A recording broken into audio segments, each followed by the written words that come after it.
I did something that felt bigger, it did less. Yeah. When I walked down the street and just rapped and was myself, or I walked in my closet and rapped and was myself, that was always the most views. He had $800 back then, and he made the investment, and he made sure he was right. I mean, I was suicidal for a while. 2 of my 3 people have committed suicide within days of me speaking with them. You know what I mean? Tough. You know your value, you know your worth, and you know your abilities and where you're going. Yeah. You know, not where you are right now in this current state, but where the fuck you're going. And that's powerful. The way that I parent is I can't make all the decisions for them. My job is to give them the tools and teach them what's right or wrong. By the time we get from the hotel to the venue, it had like 100,000 likes on Facebook. Jeez. And I'm like, there we go. I knew this. Yeah. Oh my God. Watch. You knew you had something. And I just see the song creeping up in iTunes. What's up, everybody? Welcome back to the rawest corner of the culture, where fitness meets fashion, money meets mindset. We all got something going on. Yes, sir. What episode we on, boys? Episode 12. 12, bro. I remember because episode 11 was a roller coaster, man. That shit. That was a roller coaster. Yeah, emotions were. Yeah, there was a lot of emotions that one. Yeah, it was. Which one of y'all was crying? All 3 of us. We were all 3 crying, bro. Bro, it was. Actually? Yeah, bro. Actually. And it was impromptu. You had in here? No, it was impromptu, bro. It was. Like, it got I had saved.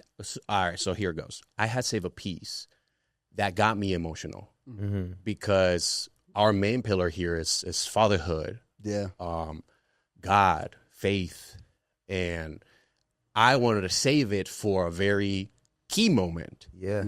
But last week's episode, we were flowing so good and the conversation got there, and I was in the back producing, and I just told him, it's like, hey, man, I'm glad that the conversation got here naturally. We were talking about fatherhood and little things like that. Yeah. And I read a little story that I found. Bro, I was reading it good because I had already seen it. Yeah. But my man's right here got quiet real quick. Yeah, bro. That shit hit me hard, dog. And then his eyes started getting watery. And then I hit the next slide, and then I get all emotional, and then I got to stop for a moment. Yeah. Crazy. Nah, fatherhood will make you cry. I'll tell you how soft I am, pause. I was on tour, and I was missing my son. Yeah. And I walked down, and they're watching Big Daddy. Oh. And I want my own. That part came on, and I just walked back up. I'm like, why am I crying right now? Like, what is happening? Yeah, I had to leave, so I feel you. Yeah, we got to share that piece with you, bro, because it's some perspective too. And don't make me cry. No, we'll share it off camera. Yeah. We'll send you the episode, and then you'll get Sure. But you know, man, we locked in, and it's great to be in that flow state. And guys, we are very happy to present to you, man, I believe truly one of the better lyricists of our generation. Absolutely. Generation. Appreciate you. It's like Star Wars shit, huh? Yeah. Appreciate you. Yeah, man. It's crazy. The fact that we have Futuristic here in the NDO podcast. And I mean, like, realistically, we always say what is happening right now. The fact that we only been live for going on to 60, 75 days or so. And the fact that you're here, bro. He refers to you as one of the best lyricists the last decade. Yeah.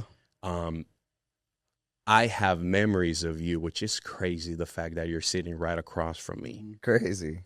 10 years ago. Uh-oh. Different time in life. It's either a really good story or a really good story. It's a really good story because I know that the in-between history of what has happened and everything is amazing, man. Yeah. 10 years ago, I'm driving with a shorty, Colombian girl. Oh. And then I played this YouTube song with Devon Terrell. Okay. And it was you doing the cover for Justin Bieber. Oh, yeah. And it was the fact that she didn't understand the lyrics because, of course, it wasn't for her. Right. She really liked it, too. Yeah. And, I mean, I was hooked on you for a really long time back in the day. And to now be sitting here with you, man, it's a pleasure, man. So welcome. Welcome. Absolutely. Full circle because Justin Bieber dropped the album today. Hey, I heard it's hard. It's good. Yeah, I was trying to listen to it this morning between the kids fighting over saltine crackers and whatnot. Yeah, all facts. I mean, Futuristic is one of the. There's two people I heard. Like I was telling you earlier, bro. When I first moved here 7-8 years ago, I'm not from here, so you were one of the top people that I heard about coming to Arizona, man, and that says a lot, bro. Especially a random guy coming from Portland, that knows nobody, but like, hey, Futuristic is. I'm like, I'm about to find out. Right. So I looked Welcome to Arizona. There's this guy here. Yeah, bro. You heard him, right? Yeah. But your style is very authentic, bro, and I love it. It's like a J. Cole feel. You know what I'm saying? It's very real. You know what I mean? I'm not that we're not gonna go into all that shit. Yeah. But it's real, bro, and authentic. So I appreciate your artistry, bro. Yes, sir. I've been wondering, man. Of course, in coming up with the questions to you and everything, what truly what was going through your head and making sure that you kept yourself as an independent artist? That wasn't the plan. Because I've been rapping so long, I've been rapping since I was 5 years old. And when I say rapping, I was recording music at 5 years old, 6 years old. Yeah, so I grew up, and we're talking about that's 1996, so I'm like, you sign a record deal, you get on you 106 in Park, that's how you make it as an artist. You do the MTV. Yeah. So me and my brothers was making music and rapping and stuff, and that was the goal.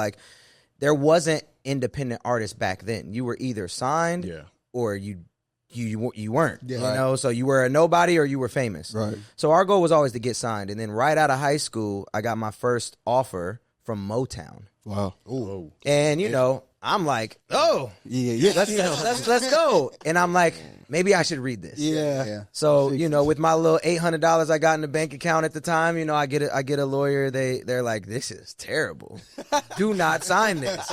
And I'm like, but why? Right. It's what I've wanted since I was 5. So it started there, and then it just turned into an obsession with, okay, if this is not good, why is it not good, and how do I never fall into this? Yeah. And if this isn't the plan anymore, what the heck is the plan? So then I just it's like when blogs were big. We're talking 2011. So then I'm just like, okay, so how do I make it then? Oh, I gotta shoot music videos. So me and my guy Jacob Owens, who I went to high school with, we started shooting music videos, and it's like, okay, they're on YouTube. It's like there's Mac Miller, there's me, there's a couple other artists at Logic at that time. Those were MGK and Hobson. Those were the first independent artists I saw. And I'm like, I'm kind of like a blend between all these people. Yeah.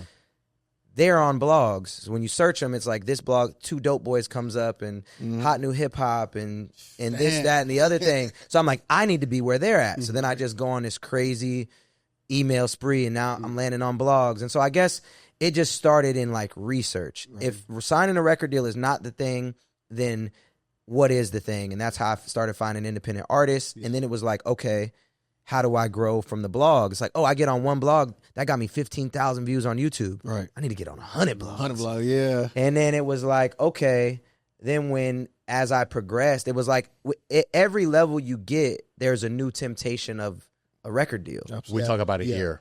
As you start achieving certain levels of success, you have to actually learn how to say no to things. Oh my gosh. That's one of the main things that I tell people when they're in that phase. I'm like, so many people say yes to everything. I'm like, there's a point in time where you have the ability to say no is a skill. Absolutely. Yes. It's a skill that you have. Sure. You have to acquire that skill, the ability to say no, or else you'll spread yourself thin, you'll be burnt out, and you'll waste time doing things that sound like a good opportunity, but all they're doing is taking away from the main thing. Absolutely. Or you got to learn to say no to different relationships that no longer suit you and all these different things. So yeah, the ability to say no is big. And when people start throwing $500K, $250K, $1 million, and all these different things, we could. So to put in perspective, right? So I stay independent. I moved to LA in 2014. I got 20 bands in the bank account. I'm like, okay, cool. I'm going to LA. Yeah. I lived there for 4 or 5 months. That 20K is now fizzled. I got 4K, something in the account, and I'm like, yo, what's gonna happen? It was at that time where I realized that artists were not the thing anymore. Influencers were going to be the thing. So it's like when Vine is big and all that stuff. Yeah. So I see this prank of this dude eating junk food at the gym, and it has like 1 million views, and he's on the news. Yeah. It's back when 1 million views got you on Ellen DeGeneres, dog. He was something. Back in the day. Yeah. Back at it with the Vans, like, like, fam, that had 1 million views, and he's on Ellen DeGeneres the next day. No, Now 1 million views comes. Everybody got a million views. And he got, if I'm not mistaken, he got a Vans deal for life. Yeah. For life. Yeah. So it's like, it was in that, it was even before that. And so I'm like, yo, this dude's eating junk food at the gym. This has 1 million views. He's on the news. And I realized, I'm like, that's in Arizona. That's a gym that I go to. So I reach out, and he's already a fan from a song. And so we film a prank, and that's when everything changed.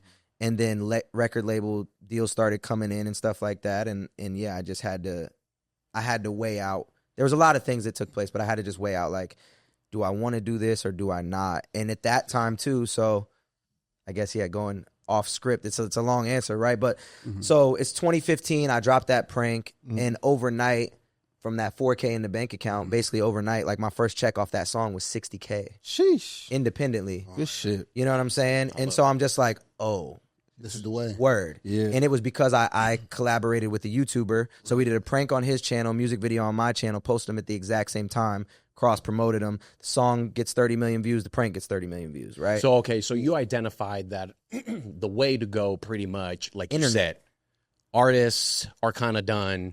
The internet is the way to go. The internet, I mean, the like internet right now, is the way. It turned from the blogs, like it turned from like that Piff Hot New Hip Hop to then Two Dope Boys Complex, all that, to then Vine came out.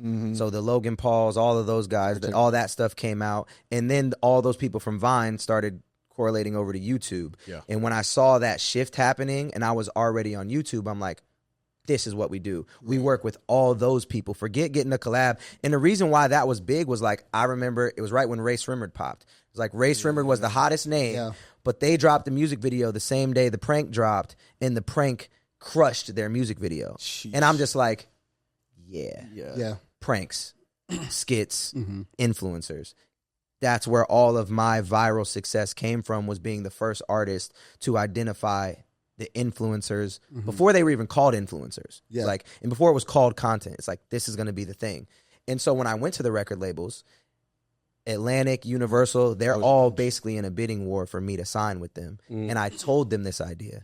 I'm like, yo, I'm going to make this album. It's going to be called As Seen on the Internet. And I'm going to get big YouTubers to be in every video. And I give them this whole rollout. They're like, nah. they're like, no, that doesn't make sense. We want to get you a feature with Nicki Minaj and Wale. And I'm just like, y'all don't get it. You really don't get it. They didn't know what was coming. Yeah. And so, and at the time too, I did a song with this group of Great Big World. They're double diamond, which means 20 million sales. They have this song called Say Something with Christina Aguilera that was huge. Say something, I'm giving up. I remember Like them. huge, like not a rap song. Yes. One of the biggest songs ever. Yes. So I did Jimmy Fallon with them and Good Morning New York and all this stuff. So I met with L.A. Reid and all these people.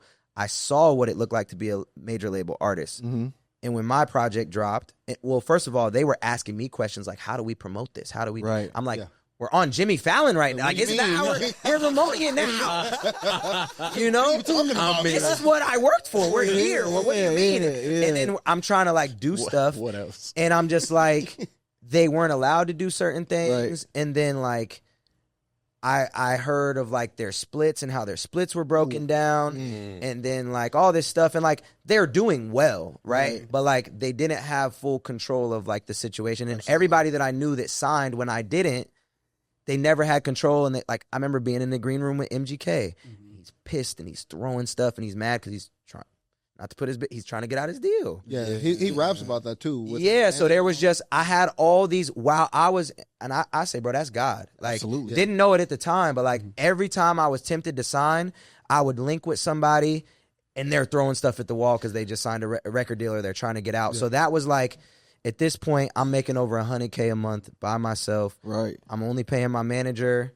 That's my only expense. And it's just like, yeah, I think I'm going to just keep doing this. Yeah. Because anytime somebody else gets in the equation, they throw you off the ability to say no, right? It throws you off track of what you want to do.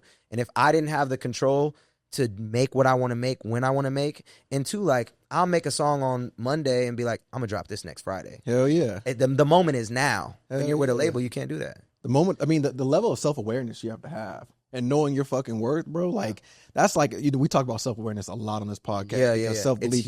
It's huge, bro, because to make those big decisions, the temptations, just like you said, the power to say no, you know your value, you know your worth, and you know your abilities and where you're going. Yeah. You know, not where you are right now in this current state, but where the fuck you're going. And that's powerful. I was going to say, man, there's a whole lot that we got to unpack from all this. Oh, absolutely. Man. For sure. Yeah, absolutely. And to dive into the self-awareness, I think the main thing that, like, when I talk to artists now, when they're in that middle ground, it's like, not only like where are you going as far as like how big can you be, what actually would make you happy? Absolutely. Like, talk about Justin Bieber. Like, look how upset Justin Bieber is every time he leave the crib, and like whatever he's going through on social media. I don't know if it's a publicity stunt because he just dropped the album, but he's been mad at the paparazzi for years. Yeah. Right. Do you actually want to be that famous?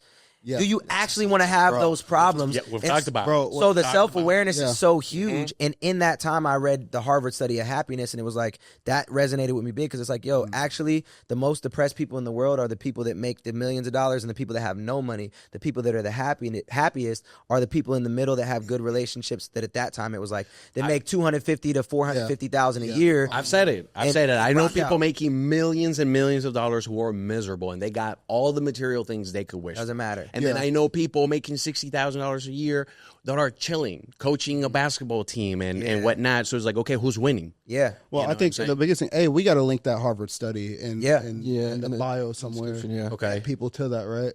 But I think speaking on Justin Bieber, he speaks about it on the album. He's got a whole skit with him. Man's and already Drewski. listened to the whole thing. Oh yeah, girl, I'm morning. a fan, bro. Word, I'm a fan. word. I don't care. Oh no, hey, I'm bro, a believer, bro. I'm a believer. Yeah, bro. Hey, bro. Hey, But bro. he talks about it on the album. He's got a skit with him and Drewski. I think it's called like Therapy Session or something. And I did see that. Yeah, it's fire from his ability to give the perspective on it, right? And Drewski's talking about, everybody's talking in the media, this is about you, but I know you, and I know when you're trolling, and I know when you're serious. And he's like, people think this about you, but man, the man's just living and enjoying social media the way we all do. And I was like, oh, that's fire. And then he goes into talking about how, people think he's going through things, but the fact that people keep asking him, are you okay, when he's okay, makes him feel like he has the problem. Yeah. I mean, like, at the end of the day, His social media does look very sketchy right now. Yeah. It does Little not Bieber? look okay. Little Bieber, I'm like, bro. He does not look with okay. with AI and all of that. But okay, this is where I'm going. If you really look at what's going on with social media,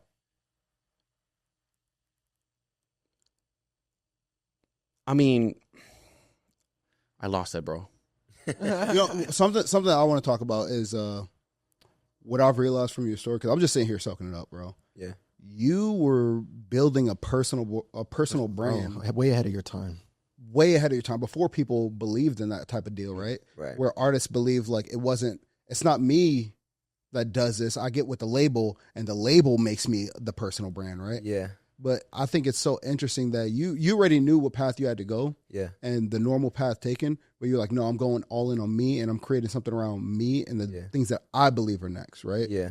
And I think, like you said, your name was mentioned with some greats, dude. Yeah. Mac Miller, MGK, like all people. I'm sure Nicki Minaj, bro, is going down one of the Nicki greatest Minaj. female rappers, bro. That's huge. Yeah. Yeah, but was it scary to consistently go through the efforts of being like, no, I'm going to put everything behind me instead of focusing on dealing with a major brand to be able to push me? Nah.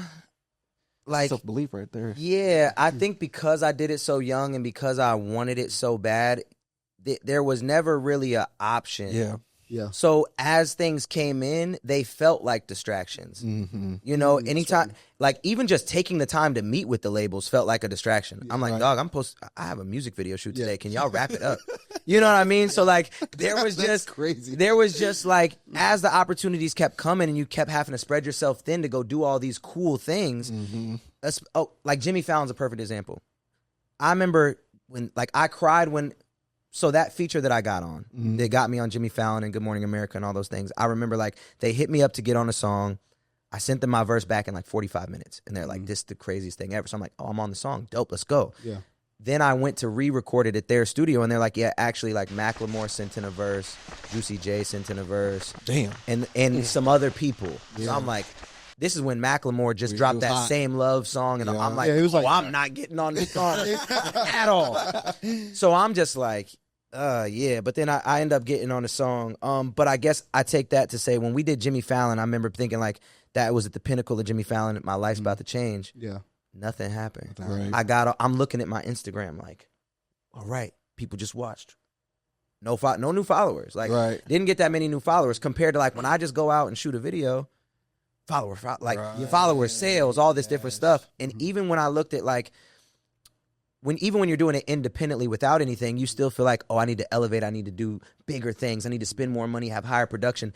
Every time I did something that felt bigger, it did less. Yeah. When I walked down the street and just rapped and was myself, or I walked in my closet and rapped and was myself, that was always the most views. Yeah. So I learned very quickly, it's like people don't want me to be overly produced. They want me to be me. They want to know me. They want to see the behind the scenes. They like the fact I'm rapping in my closet just like them. That's what made me dope, was the fact that like this cat is getting it the same way I'm getting it right now. He's walking down the street rapping. And then I started like showing people how to do it and coaching people how to do it and doing contests to bring other people with me and like all that stuff. So my whole brand has been like, yo, dog, go after what you want to do. Don't let nobody get in your way. And that's going to lead you to the version of the life that you want to have. Right. It might not even be what you think now, but if you just go, you just go. And whatever happens from that, the only time you get anxiety is when you sit there and overthink it. If you just go, you just walk outside and start filming, you're going to feel better and you're going to go somewhere. That's called action over perfection. Yeah. I think the greatest, I've always been that. The craziest part of that is like, everyone talks about the death of TV and like moving into the digital age, but you live that. You were like a pioneer in that. Yeah. And that's crazy because it's like you started introducing yourself into people's homes without waiting for the permission by just being you. Right. That's what's crazy is that this same concept and equation has been there since day one.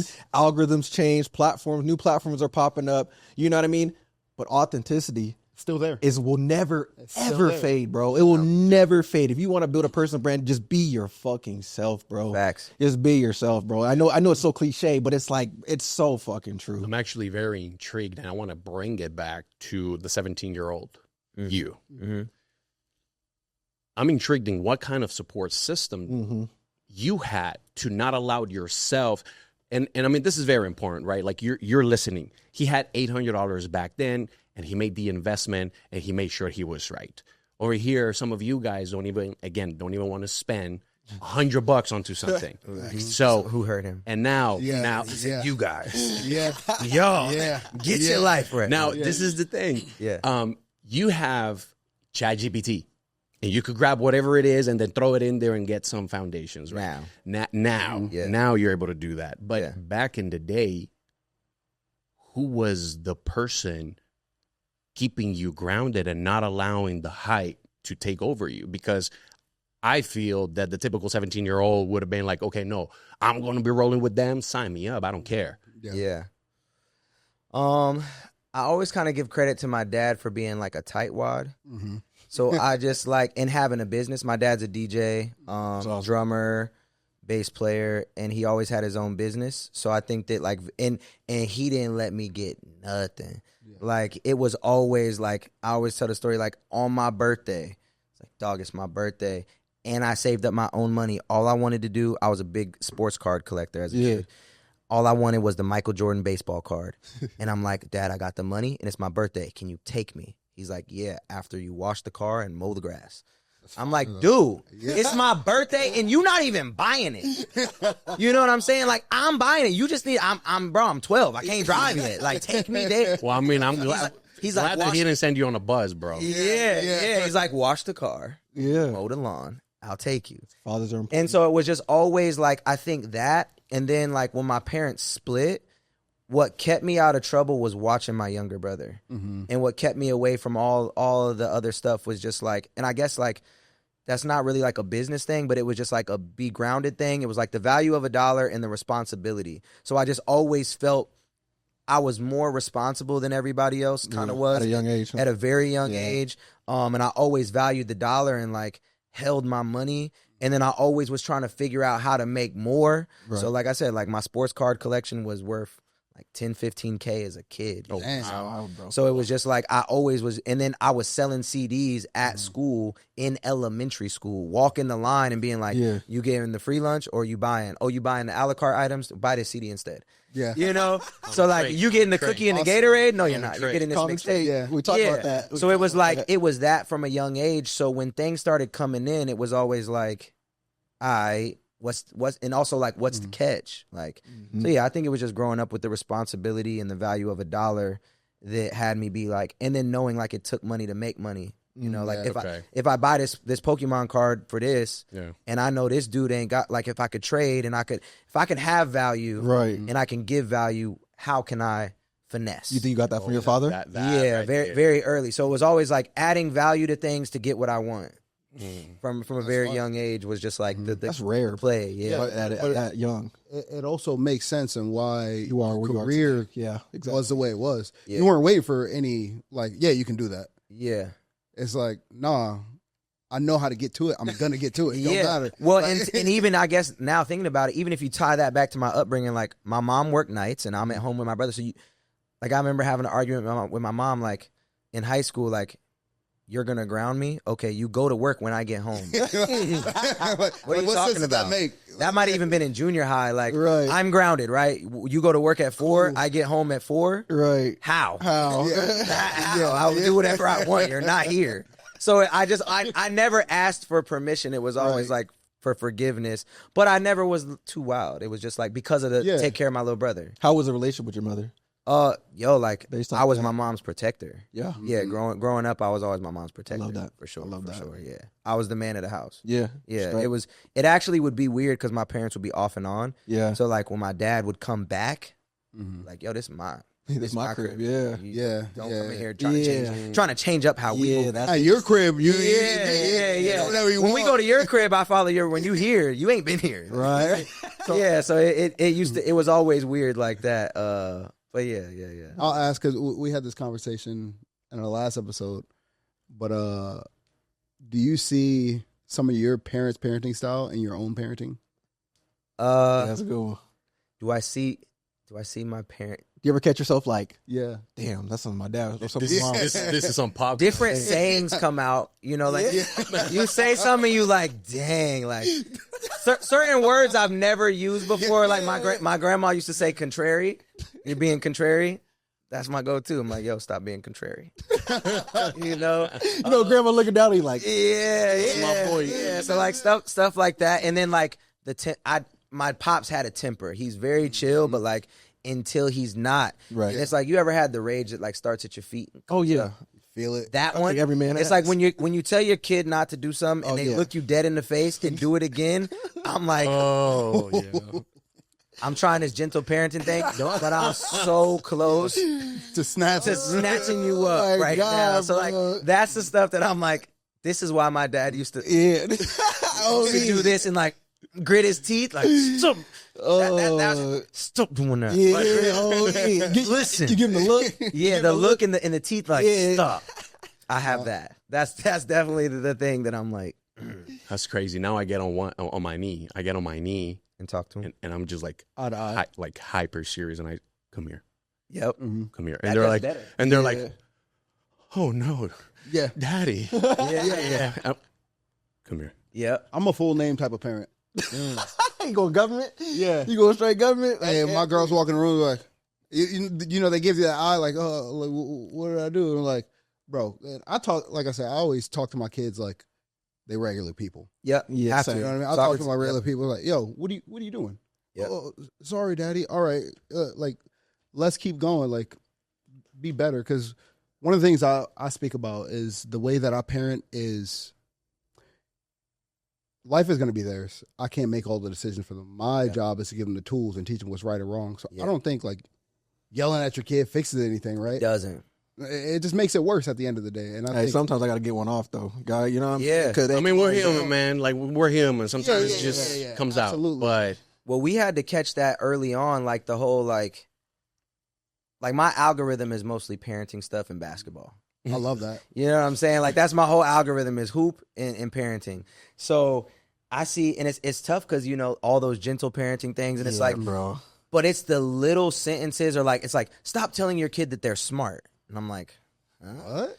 but it's like, but when you look, or stop telling your kid to be careful. And like the smart one is like, yo, if you tell them they're smart, then when something's hard, they won't continue to do it because then they feel like they're not smart. They feel like they're letting you down because they have to actually try and they're not understanding it. So they don't want to look dumb. So don't tell them they're smart. Tell them like, good job trying, good effort. Right, it's like right. when they finish a task, don't say you're so smart. Say, wow, you kept going. Like So I came across the same. Say, bro. yeah. So what I tell my kids now, like, oh my God, you're so smart. I don't say that. It's like, you see what happens when you do hard work? Yeah. And she's like, that's right. So at home, all we say is like, hard work, daddy.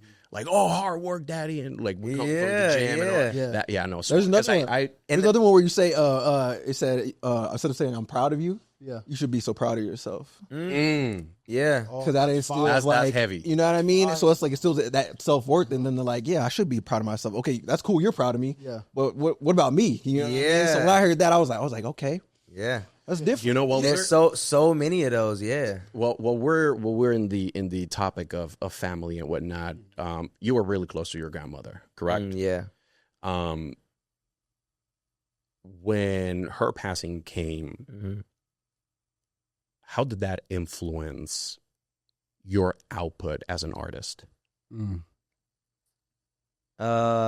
It was weird. Everything about it was weird. So, backstory on my grandma's white. She was racist. Okay. Oh. So when I was born, she was full like No. full racist. Yeah. Like, yeah, nah.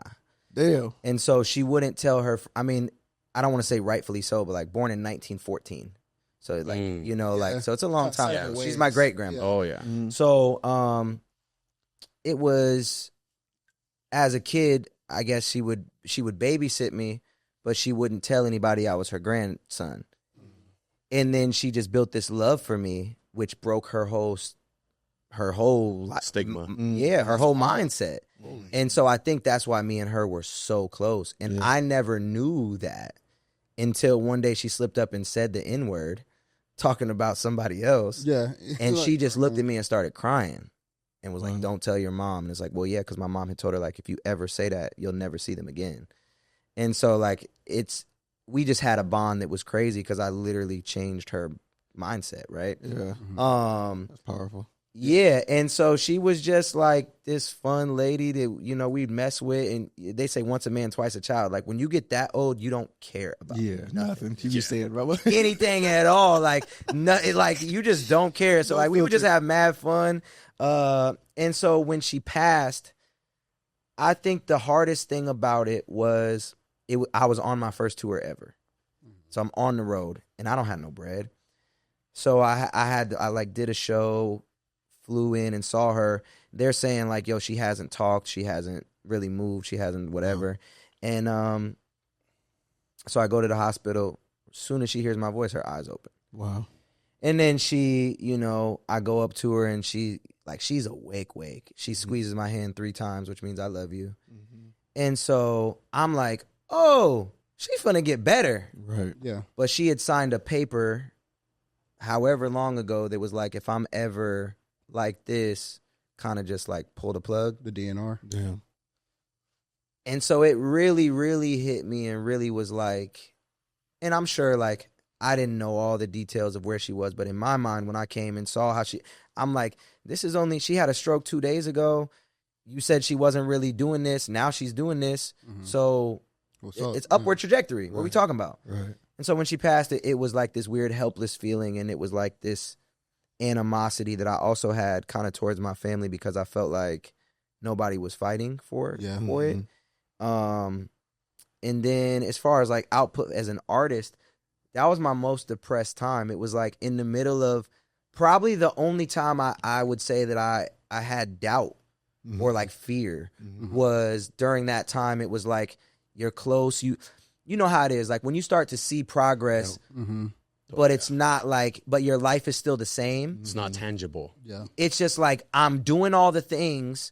I've caught motion here and there, and I've had these extreme highs. Like, oh, we sold 20 pieces of merch. It's crazy. Oh, I'm on tour. It's nuts. And then you get off tour, and it's like, yeah, you. Now I used to go on tour and come home and have to sell all my stuff just to break even from touring, like to be able to live again and get a job again, because I'd spend my money to go on tour and lose it all. So I was in that phase, and so it was like that. And then like, because I'm working so hard, I had split with my girl, and then it was like I was living by myself. I felt like nobody could relate because everybody is going to college, or they're starting to like, some people are getting married, like all your friendships are changing, and you're just like locked in. And now it was like my one phone call that was like my carefree, loving, like the probably the only true, I don't want to say the only unconditional love that I had, but like the, you know, grandma's love was gone. And so, yeah, it was definitely weird. It was a weird time. And the output, my output has always just been, it don't matter. It don't matter what I'm going through, like, because movement is the cure to my anxiety, right? So like, it's just more movement. Man, there was a point where I was heartbroken. I needed to have 3 jobs, man. So I get it. Like movement, it's what it is. But for example, when you talk about, it was a crazy moment for you, depressing moment for you. What exactly do you mean it was crazy? Yeah. In what way? I mean, I was suicidal for a while. Yeah, like not just that, but just with the loneliness that comes from chasing a dream that you feel like may never happen, and then the unrelatability to everybody that you've ever known, the doubt, the pressure of like, if this don't work out, then you got to go do this, or like, you know, I went to college, I did all the things a little bit to try to like appease other people, and then when you just feel the weight of the world on your shoulders, and I had felt that since I was 5. Like there was never any wavering. This is what I was gonna do. And so when you get to the point where you got a little bit of motion, but you still are like, how is this going to happen? And then you start to be selfish in your pursuit, and you alienate yourself. Man. It just becomes this very lonely place. And so that was just like kind of the cherry on the top of like the loneliness, I think. And so, yeah, like I have this song called Music Saved My Life. And yeah, it's just, I mean, it tells the story about my depression. And there's a lot, like, my journey is so public. Like, you could go to any era of when I was releasing music and be like, you could hear the lyrics. Yeah, you can hear it, you can see it, you can feel it. Even like when my memories pop up of pictures. Like, there's so many pictures of like me at sold out shows, just like with a drink in my hand, like, depressed, you know? So, yeah, that time was definitely tough because it was like, learning how to do it yourself, doing it all yourself, grinding as hard as you possibly can, and then coming while being on my first tour that I booked completely by myself, having that news happen, feeling like nobody cared, and then like the next day being back on stage because you have to be. Yeah. So I want to take away from the persona of Futuristic for a second. I want to focus on Zach, right? So when you're talking about your grandma and stuff, I can hear the emotion, and I see something on your face, especially when you talk about her. Yeah. Finding out she had the DNR. So, you know, you're on road. You come back home. You know, you're thinking everything's going to be good. They're going to help her get back, and you find out she has to do not resuscitate. How does that make you feel? It just doesn't make sense. And it was like something she had signed mad long ago. Like, I'm ready to throw hands at nurses and doctors. Man, I can only imagine. Yeah, I'm ready to just conversation with the family. So, and then once again, not being there. Yeah. Like, on tour, not knowing. I was on tour, you know, and I'm pretty sure that I found out, like, I went there, had that experience, and then left, and then got a call, which they already knew that. So got the call, like, yeah, by the way, this is what's going to happen. It just felt crazy. Yeah. And once again, it added to the loneliness. And you know, we talk about mental health religiously here. Yeah. It's one of our pillars, I would say, as well, man. Yeah. So, you know, being an artist and having to continue to produce, because you're chasing a dream and you're trying to put food on your own table, right? Yeah. How do you deal, obviously you say you put in your music, but on a personal level, yeah, how do you deal with having that level of depression, but still trying to be so optimized and chasing your dream? What personal time do you take for yourself? I don't know. Like, if you really look, I mean, depression, I think depression is different for everybody. Yeah. And, like, a lot of times my outlook on depression, I feel like, is frowned upon. I don't talk about depression with too many people necessarily, but, like, even when I talk amongst my family, you know, it's the chemical imbalance, and it's this and it's that. And, like, all my family has, I don't want to say all, but a lot of my family has, like, actual diagnoses of different things. And so I'm always just like, there's no way. I don't go to the doctor. I never went to, like, get diagnosed. Like, I went to therapy and whatever, but it's like, there's no way out of my 9 siblings and everybody in my family that everybody's diagnosed with all this stuff and I just don't have it. Yeah. I don't think that's true. I think it's just like, what are your daily habits that, and not saying that it necessarily cures everything, but once again, like, how is my day different than yours? How is my thought process different than yours? How do I conduct myself different than you might? And I think that whether it's you can balance your chemicals by doing different stuff, by eating different foods, by going outside, by changing what you consume on social media, by doing all those things. So you can't tell me that, like, oh, you don't understand, like, I have to take this medicine. It's like, maybe you don't have to take that medicine. Facts, maybe you could just stand on that shit. Go outside, not look at your phone the first thing out the day, not eat McDonald's, not drink soda 10 times a day, like, not do those things. Start there. Have some discipline and respect for yourself, and start there before you get into this crazy. It's a choice. Yeah. So I always have said that. I said, yo, happiness is a choice. And when you look at America compared to other places, like, when I started traveling, I really realized it, where it was like, yo, I'm going to places where they don't have nothing and they're way happier than us. Bro. Like, when you go on vacation, take your ass off the resort and go into what that real place looks like. And you will actually see what real happiness is. You'll see, you know, all the other stuff. But, like, when I first started traveling, I just remember kids running out. My DJ always makes fun of me because I give this speech on stage. He's mud huts.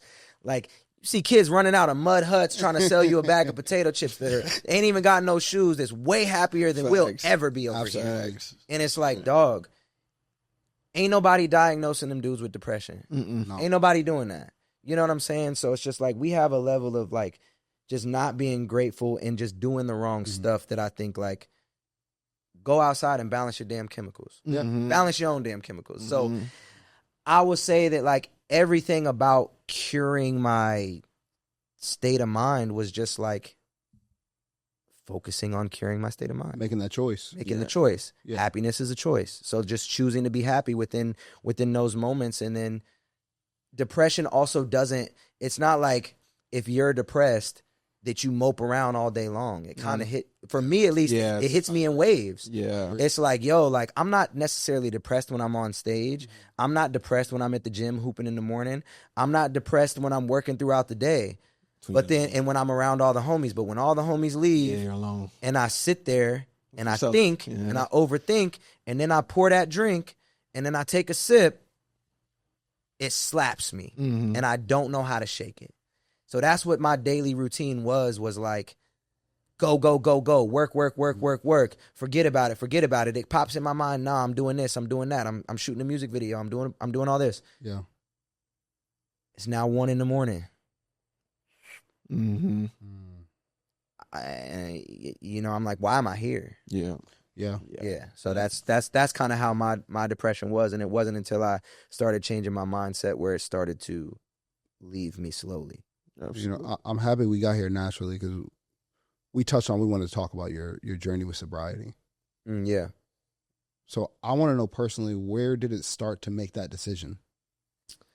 Yo, the sobriety journey, I'm 2.5 years sober. Oh, and to say too, the last thing of to give credit to J. Cole, the last phase of ending my depression was when Love Yours came out. The song Love Yours. Ooh, that's fire. That's a classic. Yeah. Like, that was like I remember crying in my room and being like, dog, I'm a bitch. Like, I'm being such a bitch right now. Listening to that song, and then I remixed it. Yeah. I remixed it right after. and I give my perspective, but it's like there's times where like I'm like, yo, quit being a bitch, bro. Like, to myself in the mirror, you know. And sometimes you got to tell your homies that too. Like, bro, where you are now, you used to want this. Quit being a bitch. Oh, that's like straight up, bro. That's something, and not to take away, but that's something, man. Anytime anyone asks me what's going on in life, how I'm doing, right? Man, I'll tell them, like, yeah, I'm busy. Sometimes it gets stressful. Busy and blessed. Exactly. I can't complain about the things that I prayed for. Yeah. And now that I'm here, why would I be upset about being too busy? The plate's full. You got. Hell, I woke up this morning. that should be enough, bro. Yeah. You know, some people don't wake up to that. Yeah. So I watched a little thing about population, and it said about like 6,000, some people 6,000 or 7,000 people like don't wake up and they die. They don't wake up. It's beautiful, man. Like, you know what I mean? I used to lack a whole lot of gratitude and perspective, because I was just always on that go mode. And it was difficult for me to like slow down. Yeah. And when I say that I used to listen to you like 10 years ago, I was an X-ray technician back in the day. You were what? An X-ray technician. Okay. Fire. That's what my mom wanted me to be. And then look at that. Yeah, it's crazy. And then I get pulled into Phoenix, and I get into like the whole creative aspect of being here, and now having you here is crazy. But I want to highlight the fact that you're already identifying in 2011, 2012, that the internet is the next move, right? You start planning the collabs with the YouTubers and whatnot. Mm-hmm. You'll go viral for the very first time. How did you handle that? It was another thing where I knew. It wasn't like it was truly expected. Yeah. I knew. Yeah. It wasn't like when people go viral and they didn't know, and it's like, how do you scramble? I tell people all the time, I'm like, don't go viral. Don't try to go viral right away. You better build your catalog and like do stuff. So what was good was like I said, I was already living off of music when I went viral, and I already had 3 or 4 albums out. Yeah, I had 4 albums out, and I was on tour purposely when I went viral. So I dropped that song my first day of tour. And I remember I posted it and talk about just being in the know. Yo, research is everything. You have to do your research and you have to learn, because everything changes. It was when Facebook prioritized posting video. It was right when Facebook allowed, because you couldn't post video on Facebook before. Yeah. Right when Facebook started allowing you to post video. So I'm like, we're not posting everything was always get people to YouTube. Yeah. I'm like, no, that's not the vibes. If you're on Facebook, post your video straight to Facebook. So a girl that I rapped to during the prank posted the video to Facebook, and it went viral before I could post it, and I was pissed. And I contacted Facebook and was like, she doesn't own this. Take it down. But it had like 1 million views in like 3-4 hours. Damn. And I'm like, oh, it's over. It's over. Yeah, it's over with. Delete that. Yeah. I call, I'm like, edit the video, get it done. Nice. Music video, get it done. We're dropping tomorrow. We have to, whatever it was. We drop it. I posted it in my hotel room. I think I was in Portland, bro. I think I was in Portland. And by the time we get from the hotel to the venue, it had like 100,000 likes on Facebook. Jeez. And I'm like, there we go. I knew this. Yeah. I'm like, y'all, watch. You knew you had something. And I just see the song creeping up in iTunes. Yeah. Number 100. This is when people still bought music on iTunes. So even being in the top 100 was crazy. Hell yeah. And it's like, oh, we're in the top 80. Like, by the time the show was over, we're number 12 on iTunes. Fire, bro. Wake up the next day, Kevin Hart posted it, Shaq posted it, The Game posted it, World Star posted it. I'm like, look at the ticket count. We're going from selling 50 tickets in shows to 200 tickets, selling out venues. Booking agent offer comes, and I'm just like, here we go. Here we go. So, like, during a break during the tour, come home, finish recording the last couple tracks, whatever, mix, master, upload the album on TuneCore. This is what I'm saying. Like, labels wouldn't have been able to keep up at this time. Yeah. So I'm like, yo, shoot the second prank, hold it. I know that all this is happening during the pre-order of the album, so I'm getting these pre-orders. Then I'm like, save the next nerd rap prank for the day after the album drops. So let's get the initial boost of sales that's going to happen anyways, and then drop the second prank. Yeah, you should. No, I love it. It was playing chess. It was just like, and then boom, now we're number 1 on iTunes. The more and more we keep talking to entrepreneurs, creatives, and in that realm, you guys are visionaries. Yes, and it's indirectly. Yeah. is not like you're doing it on purpose. You're just doing your daily work, and it just comes as it is. I don't know if you guys knew this. I recently heard an interview with Akon. Okay. And you bring up iTunes. He talks about how he saw how ringtones were selling for $4.99. Yeah. And how he decided to optimize most of his music to be ringtone like. Wait. That's why Genius. Mr. Lonely, Mr. Lonely is specifically very ringtone inclined and whatnot. And even if you translate that to now, that's the sound on Instagram. Yeah. You know what I'm saying? Yeah. It's the sound that people would use, because nobody is really listening to I don't want to say nobody's listening to your whole song, but a lot of the songs that go viral, you've just heard the hook, 8 to 15 seconds of it, and you love that part, almost to where when you hear the whole song, you're like, yeah. That's so true. can you just loop this 15 seconds back? You finally hear the song, and it's like, I could do without the verse. Just get me to the to the TikTok. Yeah. Even Akon was doing that first with ringtones. yes, yeah. Even to your point, it's like the SoundCloud generation and stuff, you know. And now taking those songs and making your own version of it. Even now, when you hear sound, sometimes it'll be like, oh, like this is fire. Let me go hear it. Yeah. It's like then you pull up the original song, and it's like, well, this ain't it. Where's the other one, right? Yeah. Oh, yeah. So even in that generation, I want to talk like SoundCloud's generation. Mm-hmm. You're still relevant during that time. Yeah. And all these like the little pumps and all these guys are coming out.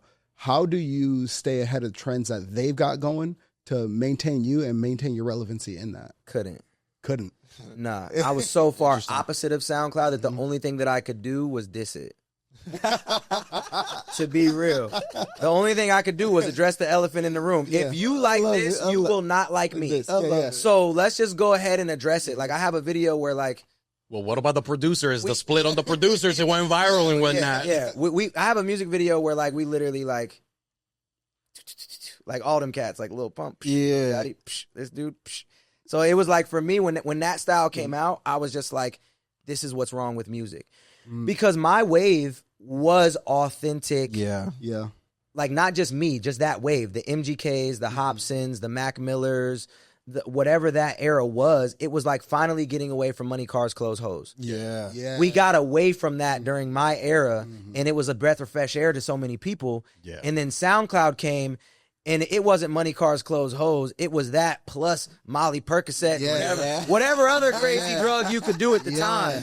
And so I was like, no, not this. And then you see in real time, I saw my fans that were into bettering themselves and growing and being good human beings, turning into perk heads. Yeah. And the only thing that comes from that is disaster. So like I was actually mad at I was a boomer. Yeah. Like I'm like, oh, there's no way y'all don't see what's wrong with this. So the only standpoint I could take was like, this is wrong. These niggas suck. I don't like them. Yeah.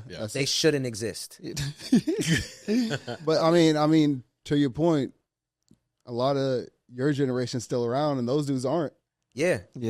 Fell off. You can only be in that because, not to laugh, you can only do that for so long. Yeah. Lil Pump, it is not cool to be acting like that at 30 years old. No. It looks and feels weird. And no matter what, the thing is, you have to grow with your fans. So while everybody thinks and while the algorithm tries to trap you doing the same thing, that doesn't lead to long-term success. It leads to you being an artist that has followers and not fans. So even if you get less views, you're better off changing and growing because behind that computer screen, your fans are changing and growing too. So when I popped at 20 years old, the only way to keep that 20-year-old that liked me is to be authentic in my growth so that he can still like me when he's 30. Right. You know what I mean? When he's having kids and he's going through stuff, if I'm still Molly Percocetting it up, he's no longer doing that. That was a phase he had in high school or college. Right. So if you don't grow with them, and so all those SoundCloud rappers that didn't have depth and anything else to their music, and if they didn't start to grow, you have a 2-year window. And then you're done. Absolutely. Yeah, I like to say you can't do that with a beard. Can't do that with a beard. You can't do that with a beard. In fact, you know what I'm saying? Like the Lil Pump, like you can't do that with a beard. You know? Yeah. And it's to your point of like once you get older, like what are you gonna do? Yeah. What are you gonna do now? Yeah. It's about true impact, bro. Yeah. It's about true impact. You know what I mean? You fads and they fade, bro. You know what I mean? It's like it's true impact when you have that relatability from someone and they know that you want better for them. People go through their lives and they go through those, times where they get sad down, they do pop, but they always, most people return back to wanting to be better. Yeah. And if you're that person from the beginning, they usually come back. Right. You know what I mean? And they're like, okay, my man was really preaching to me, bro. Like since the beginning, you know what I mean? It's like, I went through my little phase, but I'm back, I'm better now. I'm back at square one. That's the comment I get the most is, you've helped me with so many phases of my life. There you go. I get that comment so frequently. Like, I get the fan now that because I do live streams on TikTok where I review people's music, and TikTok is a weird algorithm. Somehow it keeps sending me people that haven't seen me in 10 years, which is dope. I love TikTok Live. That was me. Yeah, their comment is like, bro, you were my childhood. But the ones that stuck around, I wasn't just their childhood. Like, I helped them through raising kids. Like, I helped them through like openly. It wasn't cool to have a girlfriend when I popped off. But then when it became like, yo, like, I made the decision to make it like public that like, yo, I love this woman. Right. Like, doing that helped so many people, which is like a weird thought, but like just allowing artists, most of my fan base is artists, allowing artists to see like you can just be yourself at every phase allows them to look at me and be like, well, Futuristic has changed 50 times, but he's always been authentic in wherever he was at in the journey. Or like my sobriety journey now is such a huge thing that so many people are like, dog, I'm 7 months sober because of you. Dog, I'm this much sober because of you. It's fire. Yeah. So when someone starts, for example, this kind of journey like yours, or like ours, we always have goals and dreams and whatnot. Of course, financials, to be heard. After you put in so many hours, so much dedication, you've poured your soul into your craft, and to have random people come up to you and tell you that you've helped them directly. It's the best thing. How does that make you feel, man? Best thing in the world. It's the only thing that matters. Like, at the end of the day, you could go do any job and make enough, not any job, right? But you could work towards any career and make it work and make money and like cover that thing, that part of your life or that part of the goal, the financial, right? But making an impact on somebody's life that changed them forever, it's the best thing. It's the most rewarding part of this whole process. Is like, if you drop a gem on this podcast, or your brand helps people. You know what I'm saying? Like, so when you have a brand that helps people, nothing's better than that, like, and it honestly, it slows you down and it makes you grateful, because yes, we're chasing that without knowing we're chasing it, because we're just being authentic to ourselves and putting ourselves out there. And that's how we build our fan base, is the relatability. You're chasing the money sometimes, you're chasing the virality sometimes, and that's what you're obsessed with. But then when this random person comes up to me at a gas station and cries maybe, or just is like, bro, or like, can I give you a hug, and tells you a story about how you affected their life, you're so much more grateful for everything, and it's so much more full circle. There's no better moment than those. Did it ever happen to you during your depression times? Someone coming up to you? Always happens. Even now, like, if me and wifey get into a situation, right, and we're upset with each other. First of all, fellas, if you're upset with your wife, the best thing you could possibly do is leave and go get something for her. That's what I've turned in. When we get into it, it's like, I'm gonna walk to the gas station and get you a Dr. Pepper. That's what I'm. Exactly. Because some people out there are gonna start thinking like, man, necklaces and whatnot. No. Simple. Simple. So like, yeah. I just need a quick moment to like not say nothing crazy and just like, breathe. Take a walk. Breathe.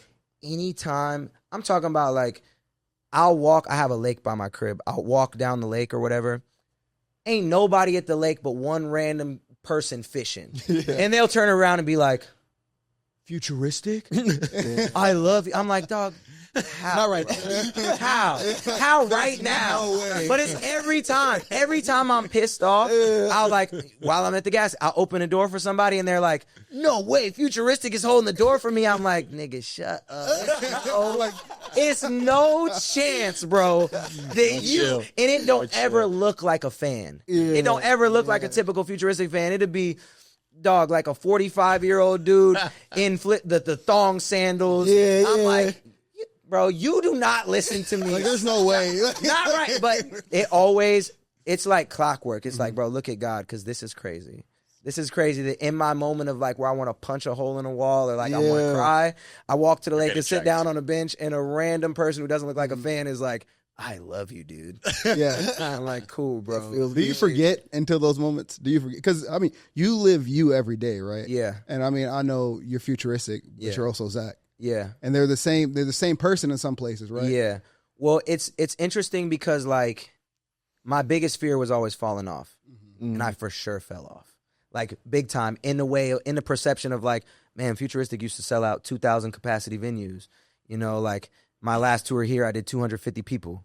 Yeah. It's drastic difference, right? But, like, that's not my focus and hasn't been.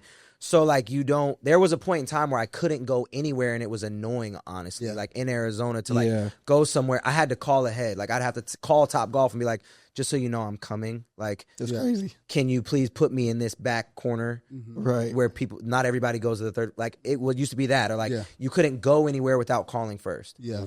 So now it's like I just live my life, and it doesn't happen all the time. But I pretty much get recognized every day still. Yeah. That's fine. Yeah. So it's just one of those things where it's like it's cool because the people that recognize me now, there's usually a story behind it, and it's like a beautiful thing compared to like a fandom situation. But yeah, you forget. Yeah. You forget, and like my homies and my wife even, like, she's like, you do realize like You're futuristic. you're still you. Yeah. Like, and my little brother has always had like, you know, kind of like not a resentment towards me a little bit, but just like he's so anti and out of all that stuff. It's like it's crazy. Then like he doesn't like it. And the other day we're getting ice cream. Now it's different because we got kids too. Yeah. So we're out with our kids getting ice cream, and a cop pulls over, and I'm just like, oh, what's going on? And the cop is like, rolls down the window, dude, the greatest. And then my nephew's like, Uncle Zach, why is that cop car just talking to you like that? Like, what's going on? And I'm like, yeah, and then, you know, he's like, he likes Uncle Zach's music. And he's like, oh. So it's just like those moments make it so real because it's like the most innocent. Yeah. It's like, how does that make sense to a 3-year-old? Yeah, I love that. that. The cop, you know, I love that. car is like fanning out over your Yeah. It's weird. That's cool as hell. But then I'll ask you, where are you right now in this career path? Like, where your trajectory of where you see yourself in the future, where are you at right now? I'm all in on just helping other people. And I've been there for a while, like on and off. But everything, I remember the moment I fell out of love with being futuristic. Interesting. The moment, like the second. Explain that. Yeah. I'd love to hear about that. Yeah. 2016, As Seen on the Internet tour. I had just came from like, I dropped 3 albums that all went top 5 on Billboard in a matter of a year and a half, which was crazy. So you got it. 2, 3, 2. I was on the road like 250 days out the year. Every song had a music video. That was in the midst of doing the Jimmy Fallon, Good Morning America, all this stuff. Went from having $4,000 to $1 million. Like, just grind. Like, I only slept on like planes, trains, and automobiles. The only place I slept to the point now where like it's hard for me to get in a car and not fall asleep. Yeah, because that's the only place I got it. Right. So I'm on stage, last show of the tour, and Tucson at the Rock, no AC in there. Packed out, and I just lay down on stage. Like, the crowd is just chanting, and I just lay down on stage, and I'm like, dog, what's next? Oof. I felt like I had beat the game. That's like, powerful. my journey was done. Like, cool. The goal was to be a millionaire by 25. Did that. The goal was to sell out tours. Did that. The goal was to be a famous artist. Did that. And it just felt like this moment of, like, gratitude, actually. It was like my first moment of gratitude. And I just laid on the stage for, bro, probably like 2 minutes. And the crowd is just like, they don't know. They're screaming. Yeah, bro. It's like, they don't know what. And I'm just like, we did it. Hell yeah. We did it. Yeah. And I was just like, I just went into this phase of like, what's next? And that was 2016. And then I still had my Europe tour. But my Europe tour just felt like a vacation and gratitude because it's weird to go in another place. You do a meet and greet and meet 50 people that don't even speak your language, but then you get on stage and they're rapping your words in your language. But I didn't sleep on that. I just roamed the cities by myself. Europe is different. Yeah. Europe is different. But I'm only in a city for like a day and a half. And I'm like, I can't sleep. I want to see the world. So like I became obsessed with finally living my life. And that was like my next phase. So like I went through a year and a half of like, low key, my life was kind of like The Bachelor. Yeah. I was just traveling and hanging out with girls in different places. And then it was like, find the wife, get Yeah. married, have kids, and I don't want to tour anymore. I don't want to be famous. And so it like, that was the ability to say no thing too, where it kind of came into play. Like, what do you really want? And so tours kind of started to feel like a burden. Being gone started to feel like a burden. It got me out of it's my first time having like a healthy routine. Wake up, go to the gym, eat like this, go grocery shopping. I never had that because I was gone. So I started to fall in love with real life for the first time after that tour. And so now I just love my life. Yeah. And there's millions of people that are at 2011 Futuristic that want to be, they actually don't even know what they want to be. Yeah. Right? They just want to be famous or they want to be rich. So like my whole thing is like doing stuff like this and helping artists and human beings with every aspect of like, helping an artist isn't just like helping an artist, it's helping a human.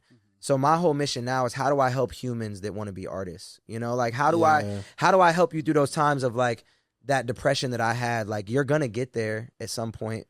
How do I help you not get there? Yeah. You know, how do I help you when you have $0? How do I help you when you have 50,000? How do I help you when you have 100,000? How do I help you when you have 1 million? Because I've had so many friends. I mean, yeah, like even this year has been crazy. 3 people have committed suicide within days of me speaking with them.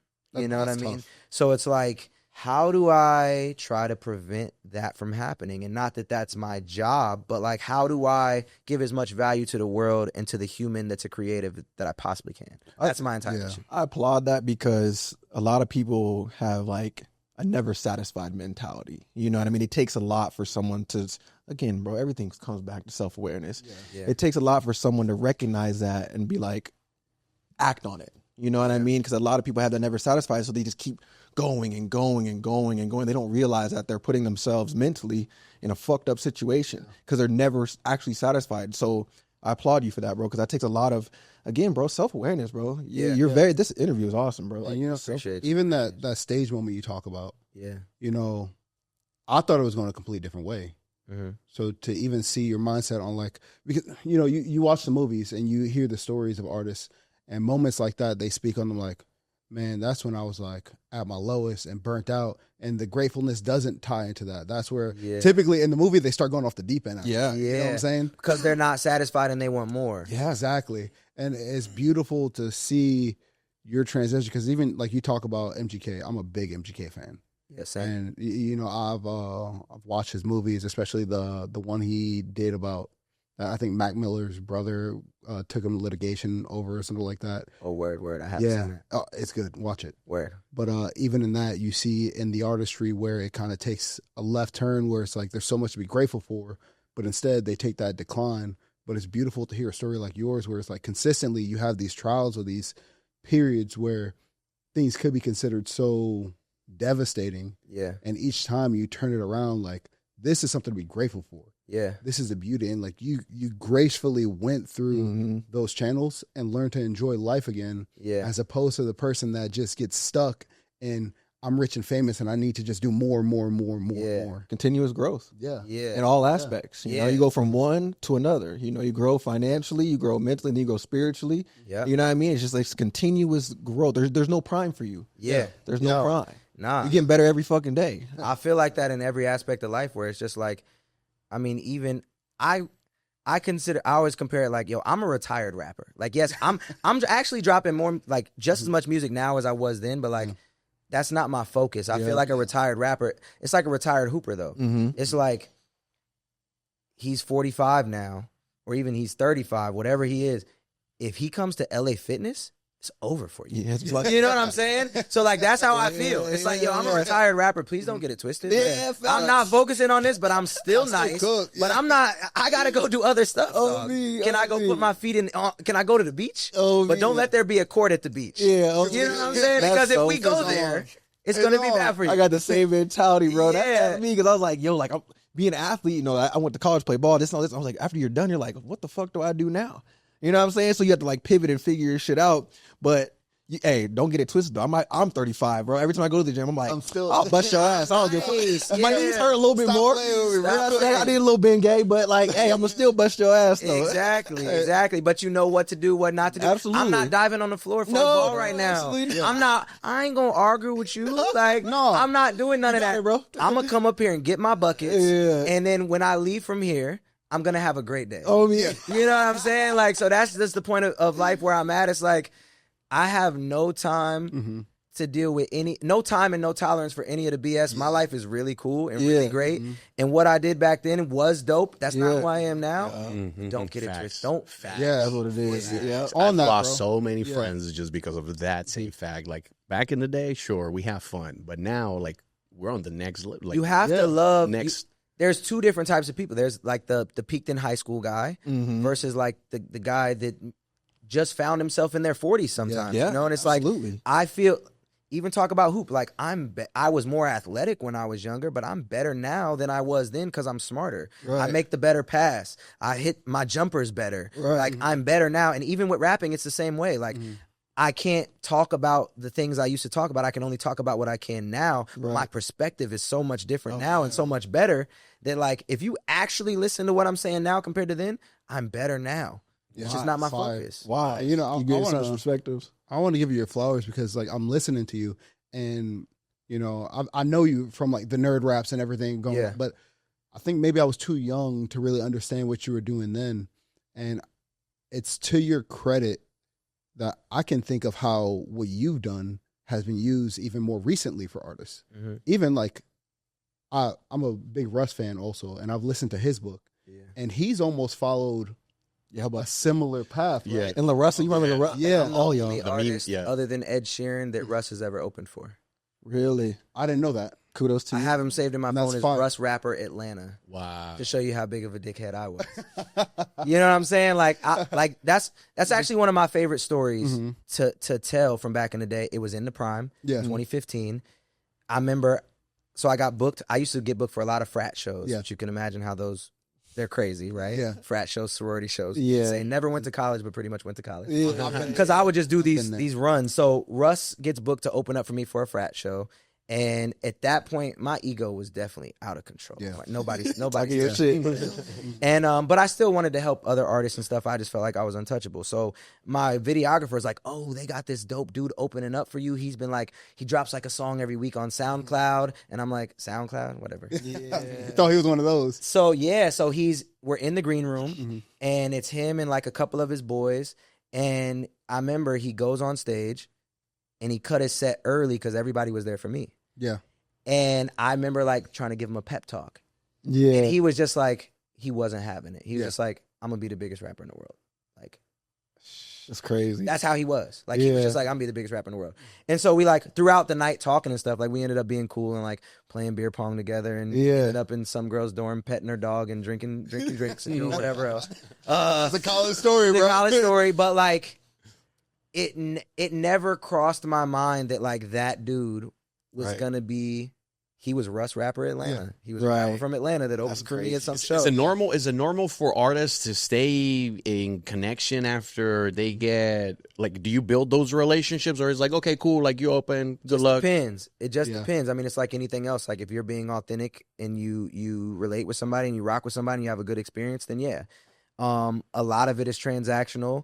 A lot of it is what can you do for me. But one thing I've learned, that story is a perfect example. Like the scales always tip. Yeah, always. And that's the very interesting thing. Like I've had artists that were bigger than me. Yeah. That then I got bigger than.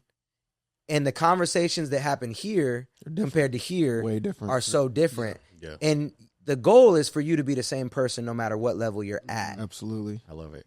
But everything in this world is value. Yeah. So it's like, don't be the annoying guy down here that's just asking for stuff when you don't have value as far as like the career path. Because like it doesn't make sense for me to do this thing over here. Right. But that doesn't mean I have to be a dickhead. Right. It's just like I should be the same human here and just let you know realistically this doesn't make sense. Or do that thing. Right. If you really rock with the person genuinely.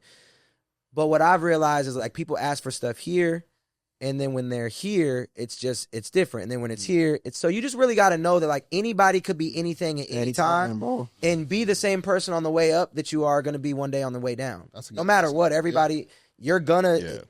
There's been so many rappers that Joyner Lucas is one. Like, cold. I remember meeting Joyner, and like there was a time where I was way bigger than Joyner. Mm-hmm. There's a time where I was way bigger than this dude named all these different dudes, right? Yeah. Or like Kyle. Super duper Kyle. I spy with my little eye. Yeah, like we came up together. And there's times where I was bigger than him. There's times where he's big. And we actually would teeter-totter. Yeah. You know, and it's like sometimes you respond, then you don't. Right. Then you respond, and then you don't. Right. So it's just like my whole thing is try to just be the same on the way up as you are on the way down, because you really never know. And that's even outside of artistry. There's life. People, you know what I'm saying? Show respect to every single person and be nice to every single person. Like, there's never a time where I've dogged a fan. Yeah. You know what I'm saying? Like, there's just be a nice person no matter who it is. You and Kyle, was that your LA days? Before. I mean, Kyle was the first artist that I ever saw that I was like, he's going to be bigger than me. Yeah, he was dope, bro. Yeah, because we had the same videographer. Like, he was in high school, and so, like, I don't want to say, I wasn't big, bro. But, like, I was a little bit older and did what he did right before him, and we did it together. Right. We have songs together from 2011. I know. Yeah. So it was like, yo, me and Jake had this YouTube channel, and now it's like, oh, Kyle's on the YouTube channel. Now the faces of the YouTube channel are me and Kyle. Yeah. You know, so it was like, but he was the first artist where I was like, yo, Jake, shoot his videos for free because he's gonna be huge. Yeah. Just keep doing them. You don't got the budget, keep doing those. All right, but I love the fact that you're bringing that up, because my come up was as a videographer as well. Oh, fire. And of course, and I say it here, I gave out free work for like about a year and a half trying to get my name up and all of that. Some people feel some type of way when it comes to giving out free work. So as a videographer, would you say that that's just the gamble that you have to take? Or how can you help a fellow videographer make sure they don't get put in the wrong position? Everything is value. So be real. Artists, I'll do a feature with you. If you suck, I'm going to charge you. Yeah. Yeah. Because that's your value add. You're not adding any value to my song by coming on and rapping that verse. Be real. But when I saw somebody like a Kyle, so if you're a videographer and you see somebody that could potentially change your life maybe one day, there's no shame in doing free work for that person. So it's this fine balance of like partnerships versus employment, or like, you know, clients. Partnerships versus clients is two completely different things. Yes. Kyle and Jake have a partnership. Me and Jake had a partnership. The random Arizona rapper that saw Futuristic on the Buff Nerds channel that wants to be on there but's not as good as Futuristic, that's going to be $500. You know what I mean? Yeah. That's how the game works. You know what I'm saying? Came about. I mean, I think like this how this haul came about. Yeah. It was like, you know, me and him, we've been locked in, you know, for a minute, you know, for like 6 years. Yeah, bro. And it wasn't until he reached out and was like, "Hey T, like let's do this." You know what I mean? I'll give you a quick. It's a partnership. Yeah. I'll give you a quick breakdown. It turned into a partner. It was like a go ahead. No. It's what he's saying. What we're talking about here right now is like, what are you bringing to the table? Yeah. Me, I was a starter creative. I had nothing to do, and I really, really liked his brand. Yep. And the way he was showing up and everything, and I stayed locked in. Yep. Never in that whole journey of me supporting him, not even ever did I try to let me give you a free video. Never, because I knew what I had to bring to the table wasn't good enough. Got you. Yeah. 6 years later, after building what I've built now. 6 years. 6 years. Chat. 6 years. Go ahead. Keep going. 6 years. After building that, I reached out. I was like, hey, man, you know, we've stayed in touch. The journey has been fantastic, and now I have a studio. Yeah. And I want the studio to be part of LO, Leaders Only. Yeah. And if you ever need a place to shoot podcasts or anything like that, I support you 100%, and my studio will sponsor you. Value. And he said, hey, I appreciate it. Let me go ahead and talk to my boy. Let's see what we could come up with. Yeah. And we all met, and I wasn't even supposed to be part of this thing. Yeah, he was just going to just sponsor it. Yeah. Right. And then it turned in. We were like, no, dude, fuck that. We about to do this damn thing together. Here's a chair. Yeah, bro, here's a chair. Yeah. No, my whole come up was that it was value. Like, especially when you're broke, right? It was just everybody believed in the product. So it was like my videographer, while he was charging other people, he wasn't charging me. But the trade-off was all the videos went on his channel. So he's getting value, I'm getting value, right? So I'm never paying for a video, and then he's getting the YouTube monetization, which at one point in time was $0. You know, so he is doing stuff for me for free and getting no return. But the value add is now he's getting clients. There was actually a point in time where I managed my videographer. Got other videographers under him because he was so busy, and I was like, I need you. Let's get other videographers under you so that... Man, I love it. So yeah, we did that. And then my producer, same thing. I don't got money to pay for beats. I don't got money to pay for studio time. So my producer, who was also my engineer, who also was great at running ads, he was my second piece, where it was like, yo, he made my beats, mixed my music, mastered my music, and ran the ads. 50-50 split on the music. So it's like, I'm not paying him nothing, but now there's value, and eventually that 50-50 was 50% of zero. You know what I'm saying? Until it wasn't. So it's like, and then the big YouTubers, they didn't charge me, but the pranks went on their channels. I'm getting value because now my song is going crazy. You're getting value because, so those are the partnerships. But then from having all these good relationships and partnerships, and when you believe in people and they grow, you grow with them. And then you're able to now charge clients because what you did with your partners. Exactly. I think that's something that we need to highlight, right? Because this is futuristic. You knew what you were doing and where you were going, right? But you didn't allow that ego to get in your way to the point where you weren't willing to share and bring your people with you. And I feel one of the things that you see a lot of nowadays, that people are too big in their own head and like, there ain't no way I'm giving equity or splitting with you. Like, you should just understand that I'm going to be it. And I kind of just deserve this. Right? Even in the music game right now, like especially with creatives, us videographers, we're the ones that get screwed the most, man. If there wasn't content, nobody, bro. Exactly. I go as far as to say, like, talk about that split video, right, with producers and stuff. Videographers damn near should be getting splits of records. My soul. You know what I'm saying? Like, like think about that. Like, if a song pops because a videographer is making all your viral content, like, and you paid a videographer his $50 an hour, like, dang, like, he just changed your life and you gave that man $50. That's tough. You know, so like, I think the new wave should be like, it should be splits. And because it's all believing in the people that you're working with, like, there's clients and partnerships. I feel like videographers and the people that are working with me now, like, that's the thing. It's like, yo, like, if you start shooting all my music content, you should get 10-15% of that song you shot for. And now it gets tricky, right? It gets tricky for us videographers out there. You have to identify, if you have enough experience to identify when someone has it, then go ahead and double down. Do your research, see what kind of person they are, but also know that there's going to be a level of transparency that needs to be in there. And I love the fact that you're also bringing that up, and that you didn't forget about the people during the come up. So kudos to that, man. Like, that's for sure. And everybody's situation is different. Like, there's videographers that could believe and that have enough clients where they can take a split and that makes sense. But also, taking that split might mean you only made $100 and you shot a whole music video and everything else. So you have to have the belief, and your situation has to make sense. So when I go into business or do anything with anybody, my first conversation is, where are you at in life now? What do you need?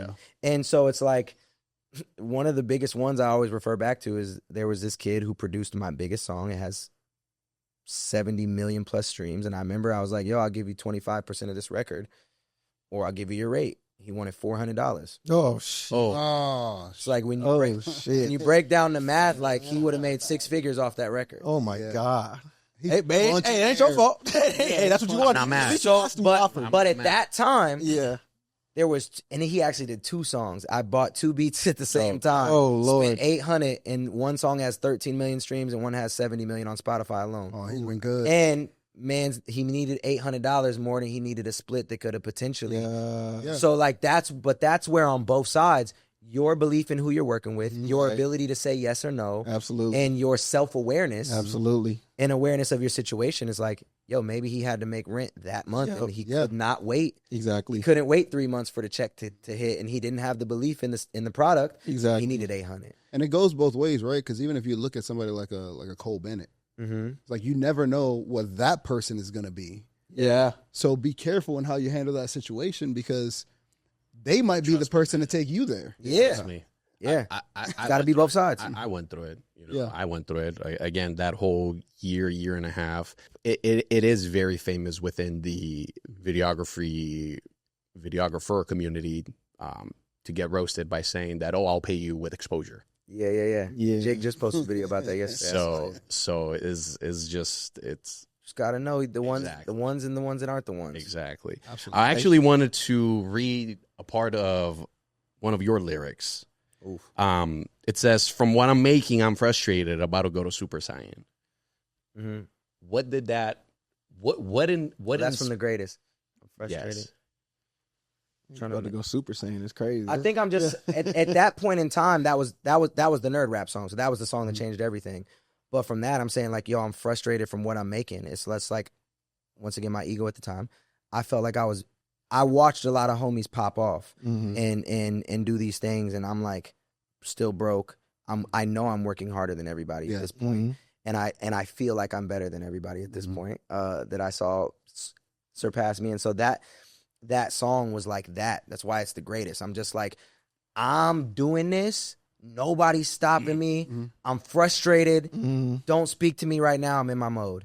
But yeah, that was right before I blew up. So that was the $4,000 living in LA. Okay. That's that lyric. Matter of fact, when I moved to LA, most of that album was made in a day. Oh wow. With one producer, or with like this group of producers that I met when I first moved to LA. And I just remember recording at their crib and then being like, dog, you're sick in the head. Like, But I recorded like 6 songs that day, and that was like one of them. So the whole thing of recording an album in one day, that is something that thing. you've like. It's all like you've done it. Over and over. I've always recorded fast because my parents were separated and my dad had the studio and I only got to go there every other weekend. So I'd write verses for 2 weeks and I would go to my dad's crib and record all my songs, make a mixtape and go back to school and sell it. So I would make full albums every other weekend. Called time management, people. Yeah, that was my thing. I didn't go to my dad's house to see my dad. He was busy anyways. He DJ'd on the weekends. So I really just went to my dad's house to record music. Trying to spit, bro. Yeah. No, and I mean, like we were all '90s kids. I see the inspiration where it comes from. Like I want to tap a little bit into Zach and his growing up. Yeah. What were some of the things that you enjoyed watching when you were a kid, and things that actually to this day still show up? Because, for example, me, like, I love playing video games. I have a boo over there, skateboarding. Yeah. We actually talked about with Fads and Brando from Boredom Kills. Yeah. They were heavily influenced by skateboarding culture. Yeah. What inspires the core of Zach transitioning to Futuristic? Favorite rappers, too. Yeah. It's always just been sports and music. Yeah. Okay. That's really been it. It ain't never been nothing else. I didn't have time for nothing else. It was just literally like rap and hoop. There was a point in time where I was playing every sport. Yeah. When you're athletic, you just do it all. Yeah. You play soccer, basketball, baseball, football. Right. The season stops 2 weeks later. Yeah, you back at something else. Yeah. Yeah. So it was just that growing up. So I didn't have time. My one guilty pleasure that I've done, reality shows. No way. You love that. Would never expect I'm gonna this. age myself so hard right now. Yeah. The first ever episode of Survivor. Bro, hell yeah. Before you could record it, my babysitter got a speeding ticket because I was like, Laura, We got to get home. we got to get home. Survivor starts at 7. Now. So practice was out. It ran a little bit late. Practice was done at 6:52. Week. Step on it. Wrap it up. Step on the gas. So I've always liked reality shows where me and my mom's thing growing up, we'd watch reality shows together, and it's my thing now. Like, I was watching Big Brother last night. You know what I'm saying? Like, reality shows has always been my thing. We got to go. We got to go elephant in the room. The real world. The challenge. Yeah, that was my all shit. that. I still watch any competition reality show. I'm watching it. It's recorded right now. I'm finna, That's hilarious. you know. But sports, I always even say like, yo, it's hard for me to get along with people that never played a sport. Man, I'm saying. Yeah. It's like you don't really understand the team camaraderie. You don't understand the dedication, the work ethic. There's usually a little bit of weirdness and selfishness. Yes. Like Yes. we're probably gonna homeschool our kids, but like they're gonna play every That's what we sport, do. and that's where you're gonna get like everybody. Oh, your kid's gonna be weird. It's like no. Your kid's gonna be weird. They're gonna play every sport and they're gonna get the social interaction they need and the discipline and all those things. But so that was it. And then as far as artists, it was all the animated people. Yeah. Like I've never been able to do like monotone, chill stuff. It's always been animated. So like Ludacris, Busta Rhymes, Eminem, That's interesting. people with creative visuals, Missy Elliott. Yeah. Like I can see that. all the creative stuff that was different. I can see that. And that wasn't Money Cars Clothes Hoes. That was my vibe. But Ludacris was like, Your guy. Yeah. It's crazy, man. I can see that in you though, Yeah, especially facts. lyricism and the way. If like, you go listen your to my content- first album, I used to. I used to, yeah, for sure. That's hilarious. So from I guess I'll Smoke to Finally Found. And we see it over and over again that you've done your full albums in one day. What inspired this time to do it on a live stream? So unique. Oh yeah. Yeah, it was crazy. Like 3 days ago, it popped up. My first ever mixtape I put online was called A Day in the Booth. And it was something that I basically recorded in like a day and a half where me and my homies just didn't sleep. I was in Illinois on summer vacation right when I moved here. So it would have been like, I don't know, freshman year, sophomore year. And we made an album in a day. And so it was called A Day in the Booth. And it was, the memory came up on my Facebook of like me posting that or whatever it was. So yeah, kind of crazy. The live streaming thing, I went into this year, once again, it's like trying to get ahead of the curve. Yeah. So everybody's streaming. I made the decision last year to start streaming. And I think this is going to be a great clip one day. What's going to happen, right? What's going to happen in the music industry is reality shows. Music is going to become a reality show. And once again, patterns repeat every 20 years. Remember 20 years ago, they was making the band. Shout out to Diddy. Yeah. They was making the band. They was making That's the so band real. 20 years ago, and it was a reality show. Mm-hmm. That's what music is turning into. Yeah. Maybe sadly, maybe it's good, maybe it's bad, but it's going to turn into a reality TV show where whoever can do creative ideas while they're making music is going to win, because there's so much music out now and people are chasing a feeling.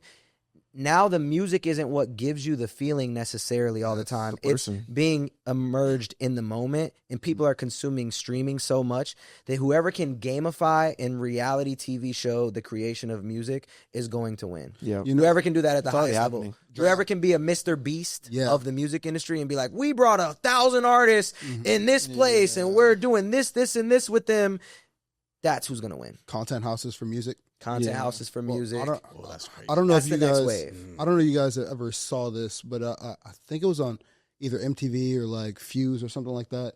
But there was a band, and I don't remember their name, and they took them and they put them on one of the piers in New York, and they were in like a glass house, Fire. and they lived there with cameras, and people can come up and like see them and stuff. Oh, that's And I think it's one of those things that like, It's a social experiment. yeah, but it was, dude. This was early 2000s. Oh, wow. I don't think people either saw it or remember it. It's going to happen again. It's Gonna exactly. happen again, yeah. Mhm. That's what's happening in the music industry. Whoever can do that the best is going to win. Mhm. And there's going to be those houses and those. It's going to be how can I create content of the creation of music instead of how can I make a song and then go create content. Yeah. for it. I think it's funny too because you think about look at T Grizzly. Yeah. He's gaming. Gaming. You know, he don't even produce music no more. Bro, You know he what talked I mean? about he talked about his GTA 6 his server and stuff like that. Service. He makes millions. Like, well, I mean, either I Yeah. can record, And I'm all sure he day. puts out music, but It's just it's not his focus. yeah, it's not Once his again, focus. He's doing Yeah, something else. that's So gonna be whoever interesting. can merge those worlds the best, like DDG's probably doing it the best. Yeah, right now. I would say so. He's doing it the best right now, but he didn't gamify it or do anything special. He just has pretty girls roaming around, and like influencers coming around. But whoever can like Mr. Beast it or reality show it, I think that's the next X wave. I think it's taken that the same steps that like our social life kind of took, right? Because streamers and streaming that's what DDG does, and that's where it's at right now. But then the Mr. Beast, I agree with you, is the next step in that. But let me ask you, where's your place in that? I think for me, once again, it's like I never want to be too big or too small. I know that my ideas have gotten stolen from day one. Yeah. Like it's ironic that they named me Futuristic when I was in whatever grade I was in as a kid, because like every single thing gets like taken and ran off with. So I think that I'm going, even like the 24-hour making an album in a day, somebody's going to do that and do it to the maximum. Like we had 156 viewers in the chat or whatever. Like somebody's going to do that. Drake's going to do that or something. Yeah. It's going to be huge. Well, but he live streamed that video. Yeah, he did. He did. He live streamed the What I Missed video. Yeah. Got you. Yeah. So it's just going to continue to grow. And I think that for me, once again, it's like identifying my niche and identifying my demographic and just winning with my demographic and helping other artists to do it. That's my whole thing. Like right now, like that's most of my day is helping other artists. Like I run automations for other artists. You know what I'm saying? I do that. The music reviews that I'm doing, I'm part owner of the music review company that built the platform that I run the music reviews through. So like I've now got like On the Radar does music reviews. I'm the one who got them on. Nice. Oh, that's fire. Kato, the producer, does so you're like an A&R role. Yeah, that's really my thing is like middleman. I experiment with stuff, see what works, and then I'm like, cool. I know if I can make this much money doing it, and I still have access to all these people, I'm like, yo, dog, I'm doing this. You should do it. Yeah. And for 15%, I'll show you. Yeah. I love it. You know what's dope? That's been my, like, since 2016, that's been what I've done is like, I do this, I experiment, I test it out, it works. Bro.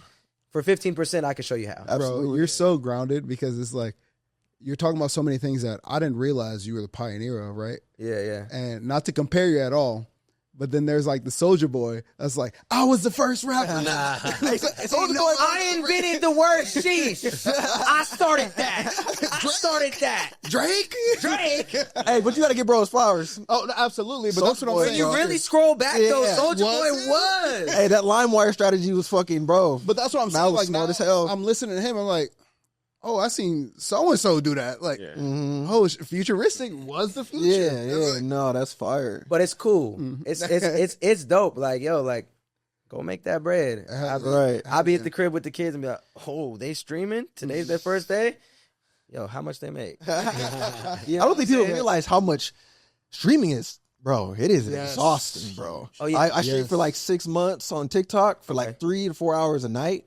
And when I tell you I was tired. Every night? Every night. I did it consistently. Drunk. Yeah, bro. Every night. Cause I was like, you know what?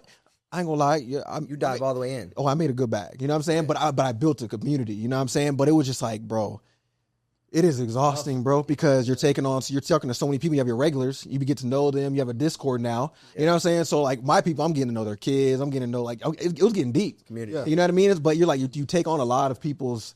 You know, I'm an empath a little bit. You know what I mean? Like, so I take on people's, you start getting exhausted. You're like, holy shit, like I got my own shit I'm dealing with and I'm hearing about everybody else's stuff. But it's, streaming is it's not as easy as just turning on the camera. You have to entertain. Yes, bro. Yes. You have to get, I had to entertain for 24 hours the other day. I know, that's so sad. Dog, I farted on stream like 7 times. Ain't gonna lie to you. I was the craziest clip. The craziest clip. It's like, yo, chat, we close now. I'm finna let this thing fly, though. And it was one of them parts that came out crazier than you expected. No way. And now I use it as a sample. When anybody's song is trash in the music review. Oh, you are a fool. It is what it is, dog. You gotta let that thing. Ain't no way you holding a fart for 24 hours. Oh, yeah. At a certain point, I was like, all right, chat, we about to rattle off 8 of these. Be ready. Like, it's going down. You got a counter? No? Yeah. You put the timer on. We gonna see how many we can do in a minute. Let me ask you, man. That's hilarious. Futuristic blows up again. Nah. What if? Do you miss the ability to say no? Do you miss it? I love that. Oh, I thought I did. I toured twice last year. Yeah. Toured twice last year, and the conversation was so funny because you almost like I've found God recently, right? Yeah. And so I made the Christian album, Finally Found. That's where I wanted to get. Yeah. Which we could dive. We might be here for 4 hours and talking like this. But so you have one thing that I've realized with the Christian music, and I'll tie that all back in. But like a lot of artists say they're doing it for God, but are you really? Yeah. You know what I'm saying? Like because with making music and getting more famous and doing all those things, in theory can be ungodly depending on how you're doing them, because we're not supposed to be famous. We're not supposed to be none of those things, right? So tie it back into like me convincing myself to go back on tour last year. The conversation with my wife was like, I don't want to be the dad that tells their kids like, I used to tour, I used to chase my dreams, I want to be the dad that's living it and showing them and being able to take them with. And so that was me. Yeah. You know, that wasn't the kids. The kids don't care, bro. They don't care. Yeah. They want me home. Yeah.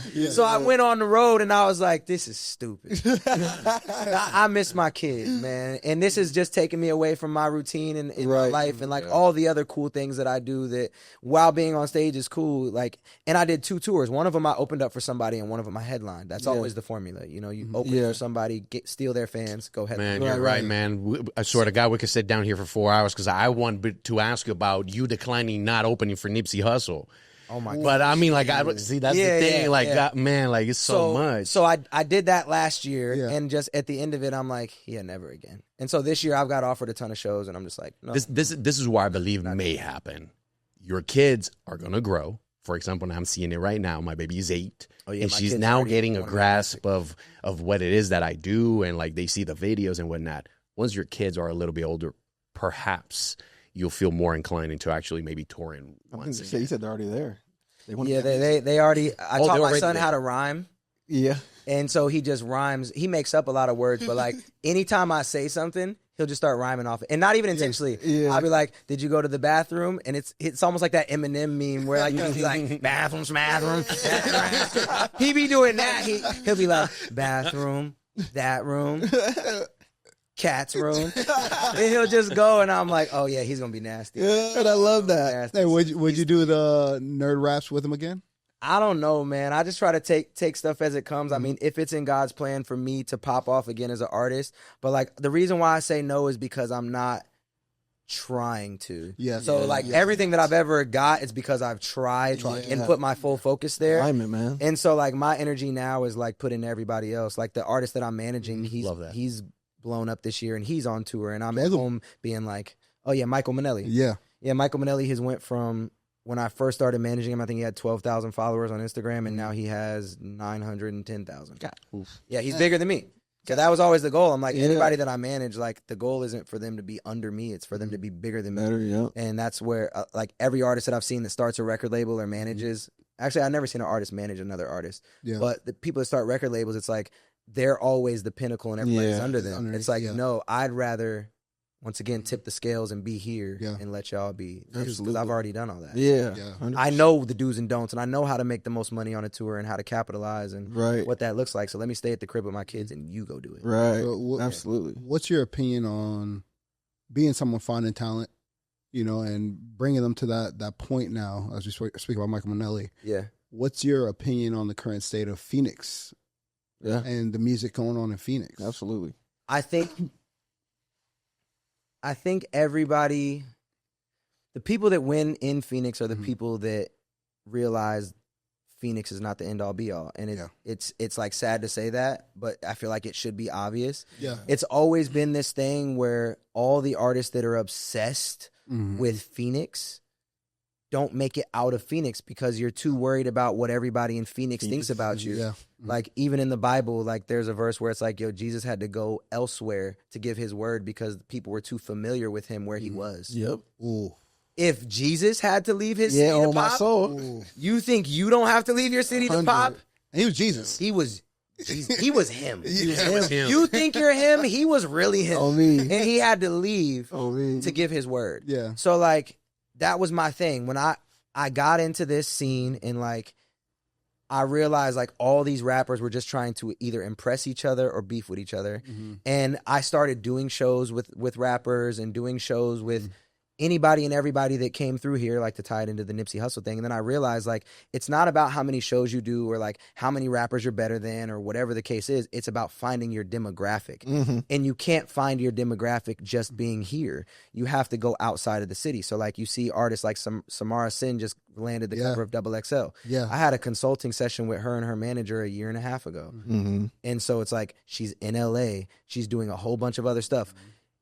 there's a lot of people, I'm sure, behind the scenes that are pulling strings for her and helping her out. She couldn't have done that here. Yeah. Not saying you can't make it from here and you can't have a team that's here. Like, even when I popped, I lived in LA when I popped. Yeah. And not that, like, LA is what made me, but the dude who produced The Greatest, he lived in LA. The dude who produced Too Easy lived in Atlanta. Like, you have to expand your palette with anything to get the love where you're at, because sadly people are too familiar with you to give you the respect you deserve, because I'm Zach. Yeah. They know. Dog, Zach. I hoop with you. You're not that cool. Yeah. I left my hometown too, so I feel you. Yeah, like, it's like, yo, you gotta go get love elsewhere. You and gotta. people will, it's weird, because when you first do something in your city, it's crazy. It's dope. Everybody shows support. But once you've done 20 events, it's like, dog, I'll catch you next one. Exactly, bro. That's exactly. So you have to go out and get love elsewhere to come back for them to be like, oh, bro, exactly, remember when I was at the first one? I'm here again. Bro, you nailed the head, dog. It's event facts. 5 to event 15, they not at. Yeah, bro. They at event 1, 2, 19, and 20. Ooh, that's facts. Are you still tapped in with the Phoenix scene, like, pretty deeply, or? I think that there's so many artists just around the world and in Phoenix that I can't say I'm tapped in with everybody. Yeah. And I'm a little bit older and I'm a little bit more to myself than I ever was. I try to be tapped in, but I'm also very much in, like, protecting my energy as well. I love that. So a lot of things that come to my doorstep, if it's money, cars, clothes, hoes, if it's gang stuff, a lot of people that do pop and have a following here, like, they're just into things that, like, I can't support and I can't help with. Like, until, like, I can't. I do music reviews and I do get Phoenix artists. And I do get artists like that. And so there's, my critique is like, yo, I'm not even going to critique your music, bro. Yeah, it's not my lane. I just want to let you know there's a better life for you. Like, you're holding guns in your videos. You're talking about this, that, and the other thing. I just hope that you can realize that this is a one-way street. It only goes to prison or death. So I just pray that you take this review as not a music review. You can rap, sure. I don't care about that. And I hope that you grow from that. Yeah. You're in your life. So that's kind of how. So I can't be tapped in with everybody, but, like, I mean, the live stream the other day, I had 25 artists from Phoenix in the house. Yeah. That's fire. Yeah. That's fire. You've been very vocal about you being sober. Congrats, by the way. It's been 2 years. You're close to getting on to 3 now, I believe. Yeah. Do you believe that has closed some doors in terms of collaborations? I don't think. Maybe, yeah. I think I'll be slamming doors all the time. Yeah, you're the one doing the closing. So you didn't even worry about it. Yeah, I'll be slamming doors all the time, because it's like, just like you said, like, going into streaming, you're like, yo, I'm gonna start this, I'm gonna go every day, right? So it's like, because I've grown so much as a human, my market shifts, and I have to dive headfirst into my market. Yeah. So if my market is no longer whatever it was before, if my market is no longer potheads that love me for my Guess I'll Smoke, and my market is now sobriety, who are the artists that I can relate with in this lane? Love that. And then what's crazy is what I've seen is I'm gonna be me on whatever song I'm on. So it doesn't matter. Even if I could be on a smoke song, and if I'm on that song, I'm gonna talk about how I don't smoke. Yeah. Yeah. Like, that's always been me. Like, if you book me for a feature and you send me a weed song, I'm gonna make a verse talking to you about how I don't smoke. Yeah. Even I Guess I'll Smoke, because I've never really been a stoner. The song I Guess I'll Smoke is about being peer pressured to smoke, and nobody understands that. That's why it's called I Guess I'll Smoke. Because I was on tour with one of the biggest potheads in the world, Dizzy Wright, and every night he'd come to my hotel. Hey, nigga, it's some girls, you got some weed. Like, yo, you trying to, we in room 314, you trying to, da-da. And I said no the whole tour, and one night I was like, I guess I'll smoke. That's what the song's about. I love that. Fire. This your town. I'm only in it for the night, though. Yeah. Trying to feel right, though. Slow down. What you think about a drink? Mix it with that's me saying I don't smoke. I'm trying to drink. Yeah, bro. yeah. Mix it with a Sprite, though. Ain't you on tour with Dizzy Wright, though? I roll some. You mean to tell me you around all of these bomb-ass trees and you don't smoke nothing? Smoke. Fuck it. Bad chick want to hit the blunt? Don't mind if I do first. Like, it's the whole thing is like, dog, I don't really smoke. Hey, man, what a shift. But what a positive shift, man. And I love it. Yeah. Because your latest album, Finally Found, you opened with song number 1 being Finally Found, which is a very gospel inclined song. We were there for like around Christmas time. Christmas markets Everything and all was that. dope. Yeah, like bro. Cologne, Germany was crazy. Oh, that's what that is? Yeah. Crazy. Yeah. Wow. Yeah, Cologne was crazy. What else was... I was underwhelmed by Paris. I haven't been to Paris yet, but I hear that all the time. I was very underwhelmed. It was gross. I hear that it's very trashy, man. It was gross. Dog, I seen two pimps get in a fight over a girl in real time in a crosswalk. But like both of them kept it moving. It was just like, yo, what? Pop, pop. And just both walked the other. I'm like, for that to happen that regularly is insane. And it was right outside the venue. Yeah. They dropped the pin. I walked up, turned the corner, pap, pap. I was like, oh no. A quick duel. Open the door. Now. Expeditiously. I want us to bring to get back to our last conversation before the quick little break that we had. Found, So Finally Found. Yeah. First song, Finally Found as well. Very gospel inclined. Yeah. Where is the moment where Futuristic finds him? Finds God. When you're like, it's been a lifelong journey. Yeah, it's been a lifelong journey, and it always leads back to a girl. Like every while I was a dog, the girls that I took serious were always the more wholesome ones, right? So even back in the day, like my first experience with, because neither of my parents are big in religion or faith, and so I went to church with a girl. It's first grade, second grade, right? And I just went because it was a girl. And that I liked, but her family, like the family dynamic was so different, and like the house just felt warm and loving, and like not that my house didn't, but like it's just a different feel, right? Yeah. So like I just kind of fell in love with that feeling, and then her dad was the pastor, and turned out her dad had like a whole nother family. So that was like my first church hurt, right? Yeah. And so like didn't think I'm in first, second grade, I'm seeking and like Right. like because of the girl, but like seeking this whatever it is they have. Yeah. So I'm like, oh, it was all a lie, right? So that was like my first church hurt. And then it just kind of like progressed. Like every time I would kind of dive into it, something crazy would happen, you know? But every girl I dated for the most part, and not that there was like, I probably have had 4 serious girlfriends, right, in my life. It was always girls that were kind of in their faith and whatever. So that's been a thing. Now my wife, the most recent journey and what's got me to where I am now is my wife's faith. My wife has been huge in her faith, and it used to almost be an issue because I felt like she was judgmental. I felt like she was closed-minded. I felt like she just wasn't understanding and like being irrational about stuff and just over the top. But she always had this sense of peace too, where it was just like, I always lived in a gray area, and she didn't do anything in the gray area. She just, if it wasn't in the Bible, it wasn't right. And so she was going to Bible studies, but when she would come back, she would just have so much energy and she would be lit up, like the way we feel after we hoop. Like, you know, a good day of hoop would set the day off right. So she would come back like that. And so I was just inquisitive, you know, like, what is it? What did you talk about? Like what's really going on? And so it just came from like trying to understand my wife, right? That's where it started. And then once she got pregnant, I started diving into just the human body. Like, because we went all natural. We had our daughter was born at the crib. Like we did it all completely natural. That's the way to go, man. Yeah, but to do that, like you have to do some research once again, right? So as I'm learning like the actual way her body works and like the way that this food does this and this tea does this, and then when she got booby milk, you put it on the kid got something in their eye, you put the booby milk on and it's gone. I'm like, if you don't believe in God, you're an idiot. On me. Ain't no way that this randomly happened, right? So that's when it started, you know, diving a little deeper. And then so I just started leaning into her more.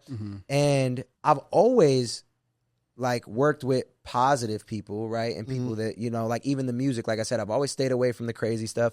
And so like I was kind of a lot of Christian artists segue to reach secular people and artists, but I never knew that. I never knew that like me collaborating with them was a big deal to them, because then they could reach other people that weren't into Christian hip hop. I got you. So like my biggest song with NF, the one that has 70 million, he told me years later, he was like, yeah, I was trying to get out of the Christian lane, and that's why I did the collab with you. Like, not to get out, but like to be heard outside of just this small community I see. and spread my message elsewhere. So I was doing collabs with these Christian artists, Andy Mineo, NF, No Big Deal, not realizing how big of a deal it actually was to their community, right? So once again, like God was always pulling me there, right? Between my two loves, music and women. And so tough choice, man. Yeah. You know what I'm saying? So like, but he's using music and women to get me closer to him. That's how I look at it. So I just started being more inquisitive with my wife, and then like things that I was going through, she was like, it just started with praying for clarity. Like, you know, I grew up kind of almost having a chip on my shoulder with religion and faith and thinking like it's weak. Like I'm gonna get mine out the mud. I don't need to pray to nobody. If I make something happen, it's because of me. I'm grinding. Yeah. God ain't with me grinding. I'm grinding. You know, but not realizing that his hand was on me the whole time. But so it just became like the weight was heavy on certain things.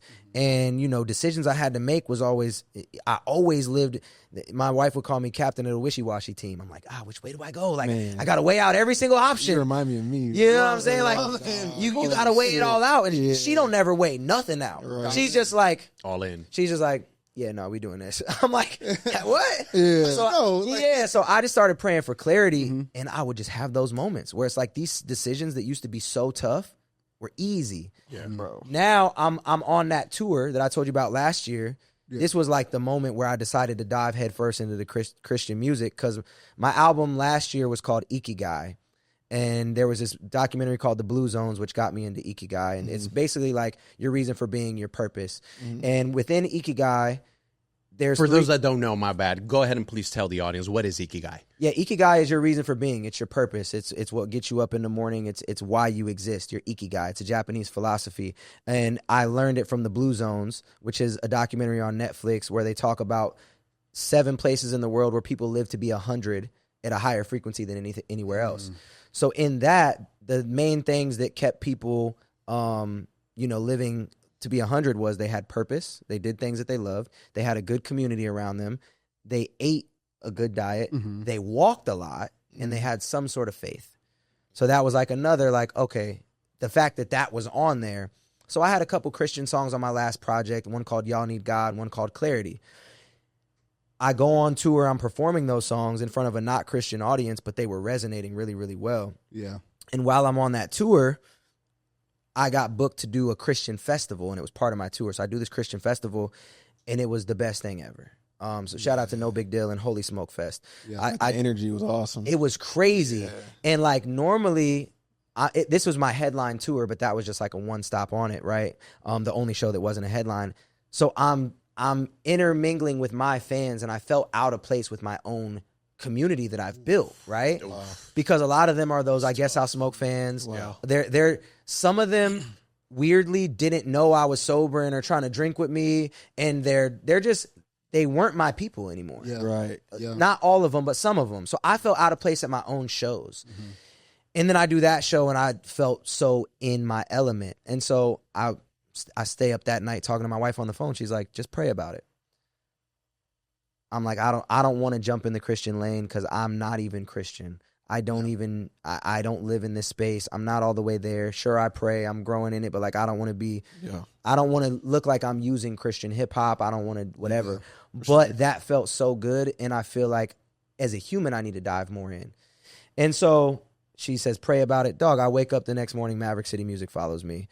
2 different Christian record labels reach out to me. And I'm just like, ain't no fucking way, dog. Yeah, no way. That's wild. No way. In a from 2 a.m. to 8 a.m. Yeah, bro. You know what I'm saying? Like, and I'm just like, all right. So then I this was actually that album. I was signed to a record label. I signed to a Christian record label. That's the only record I've ever signed. So yeah, my last album was with a Christian record label. Congrats, bro. That's awesome. Yeah. Full circle moment. Full circle moment. My 20th album. Hey, and you know what I love? God is so real, bro. We've crazy. Here we've talked about how it needs to be a transition. And based on what you're saying, it kind of seems like that's the transition that you've done. Your last album, you had a couple of them in there. Yeah. But it wasn't heavy on it. And you've been vocal about it progressively, right? Yeah.